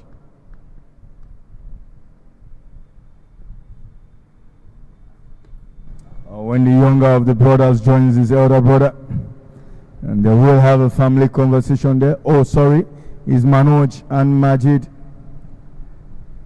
It would have been interesting to see the 2 brothers bat, and they could have a plan and have a conversation, but at the moment it's 95 for 9, and the dugout of Rising Star says it's up. Ifeanyi Ubo wants a wicket badly, but that is going to be difficult to come by. A 5er here won't be bad, but the man who has done the job for GCI today is the captain himself, who have led from the front in a very difficult position to give them a chance and to play for. GCI were 36 for 6. Run out opportunity, big shout directed. Umpire Sukomi Odedele not interested in that one. I would make say again, Paul Palm has been very, very instrumental around the inner ring. Fielded beautifully and making the best of the moment, enjoying himself. And they say a run save is a run made, and they say catches win matches. That Ashmit's catch is probably going to win this game for GCI. You can say that again, Endurance. And unfortunately, Richard Ubo did not do one better than the trio who got 4 wickets. Talking about Karim Gafar, not also leaving out Abdullahi from Foundation Cricket Club. And how can I forget himself, who got 4 wickets. So we have a team that can actually go on to have a relay. Leke Oyede, Abdullahi, Karim Gafar, and Ifeanyi Ubo, the league of 4 wickets. I think it's okay not to get the 5ers this season. We want to keep our balls. We've given out a lot of them. Imagine all of them taking 5 wickets. Now, what would have happened if 2 bowlers take 5 wickets in a game each? It would have been interesting to see what Wale Shomoe would do with the balls. He has no other obligation than to just release it. Yeah, it would have been 2 bowlers. Who would you give it to? Short pitch delivery in the air. Ramonale wants it, and that's a big win. It is Jimo who has gotten the last wicket for GCI. What a game we had in our hands. Rising Star squeals GCI 35 for 5, and the captain's knock, Isaac Okpe, the man of the moment, I would say 70 of 40. And then to see how GCI have come back in this game, brilliant fielding, brilliant bowling, piece of work here, job done by the GCI team. I'll say what have we seen today at Jidagba? In your own words, it's GCI who have won by 28 runs. Give us a rundown. What I'm going to say, and Jonas, very quickly, is my 4 C's and my 4 D's. In life, you must be cool, you must be calm, you must be composed, you must be calculating. And the D's, you must be determined, you must be dedicated, you must be devoted, and you must be determined. What we have just seen is the 4 C's and the 4 D's being applied by Government College Ibadan Old Boys Cricket Club. And you see again, Chimezie Onwuzulike, captain, scoring 21 runs, Kapil Sharma scoring 13 runs, Ashwin Shrestha scoring 6 runs, Navin Kumar scoring 11 runs, Pradeep Chaudhary scoring 13 runs, Adegboye Oluwaseyi scoring 3 runs, Tamesh Singh scoring 5 runs, Ahmed Khan scoring 6 runs, Manoj Gupta scoring 3 runs, Amir Sharif scoring 1, and same as Majid Khan scoring 1. That is how things panned out. I'll tell you what here, the bowling figures for you. That man there, Richard Ugo, 4 for 18 off 4 overs with 14 dot balls. Good to see, supported by Sylvester Okpe, the former captain of the Nigerian team, 2 for 16 off his 4 overs. Again, 14 dot balls with economy rate of 4. Who did the magic there? Isaac Okpe, 1 for 11 runs, 4 dot balls in his only over he bowled. That is a thinking captain. The man who did it with the bat wasn't strong enough to keep bowling. Bowling scorecard, and the scorecard summary for you there is GCI 123 for 9 in 20 overs, and bowling out Rising Stars for 95 in 7.1. The game it is for you there, not much with the bat, only 3 major contributors, Chimezie, Kapil and Pradeep, 21 of 14, 13 of 13 and 13 of 14 respectively. It's GCI Old Boys Cricket Club who have won today's match by 28 runs. Endurance, you have to say that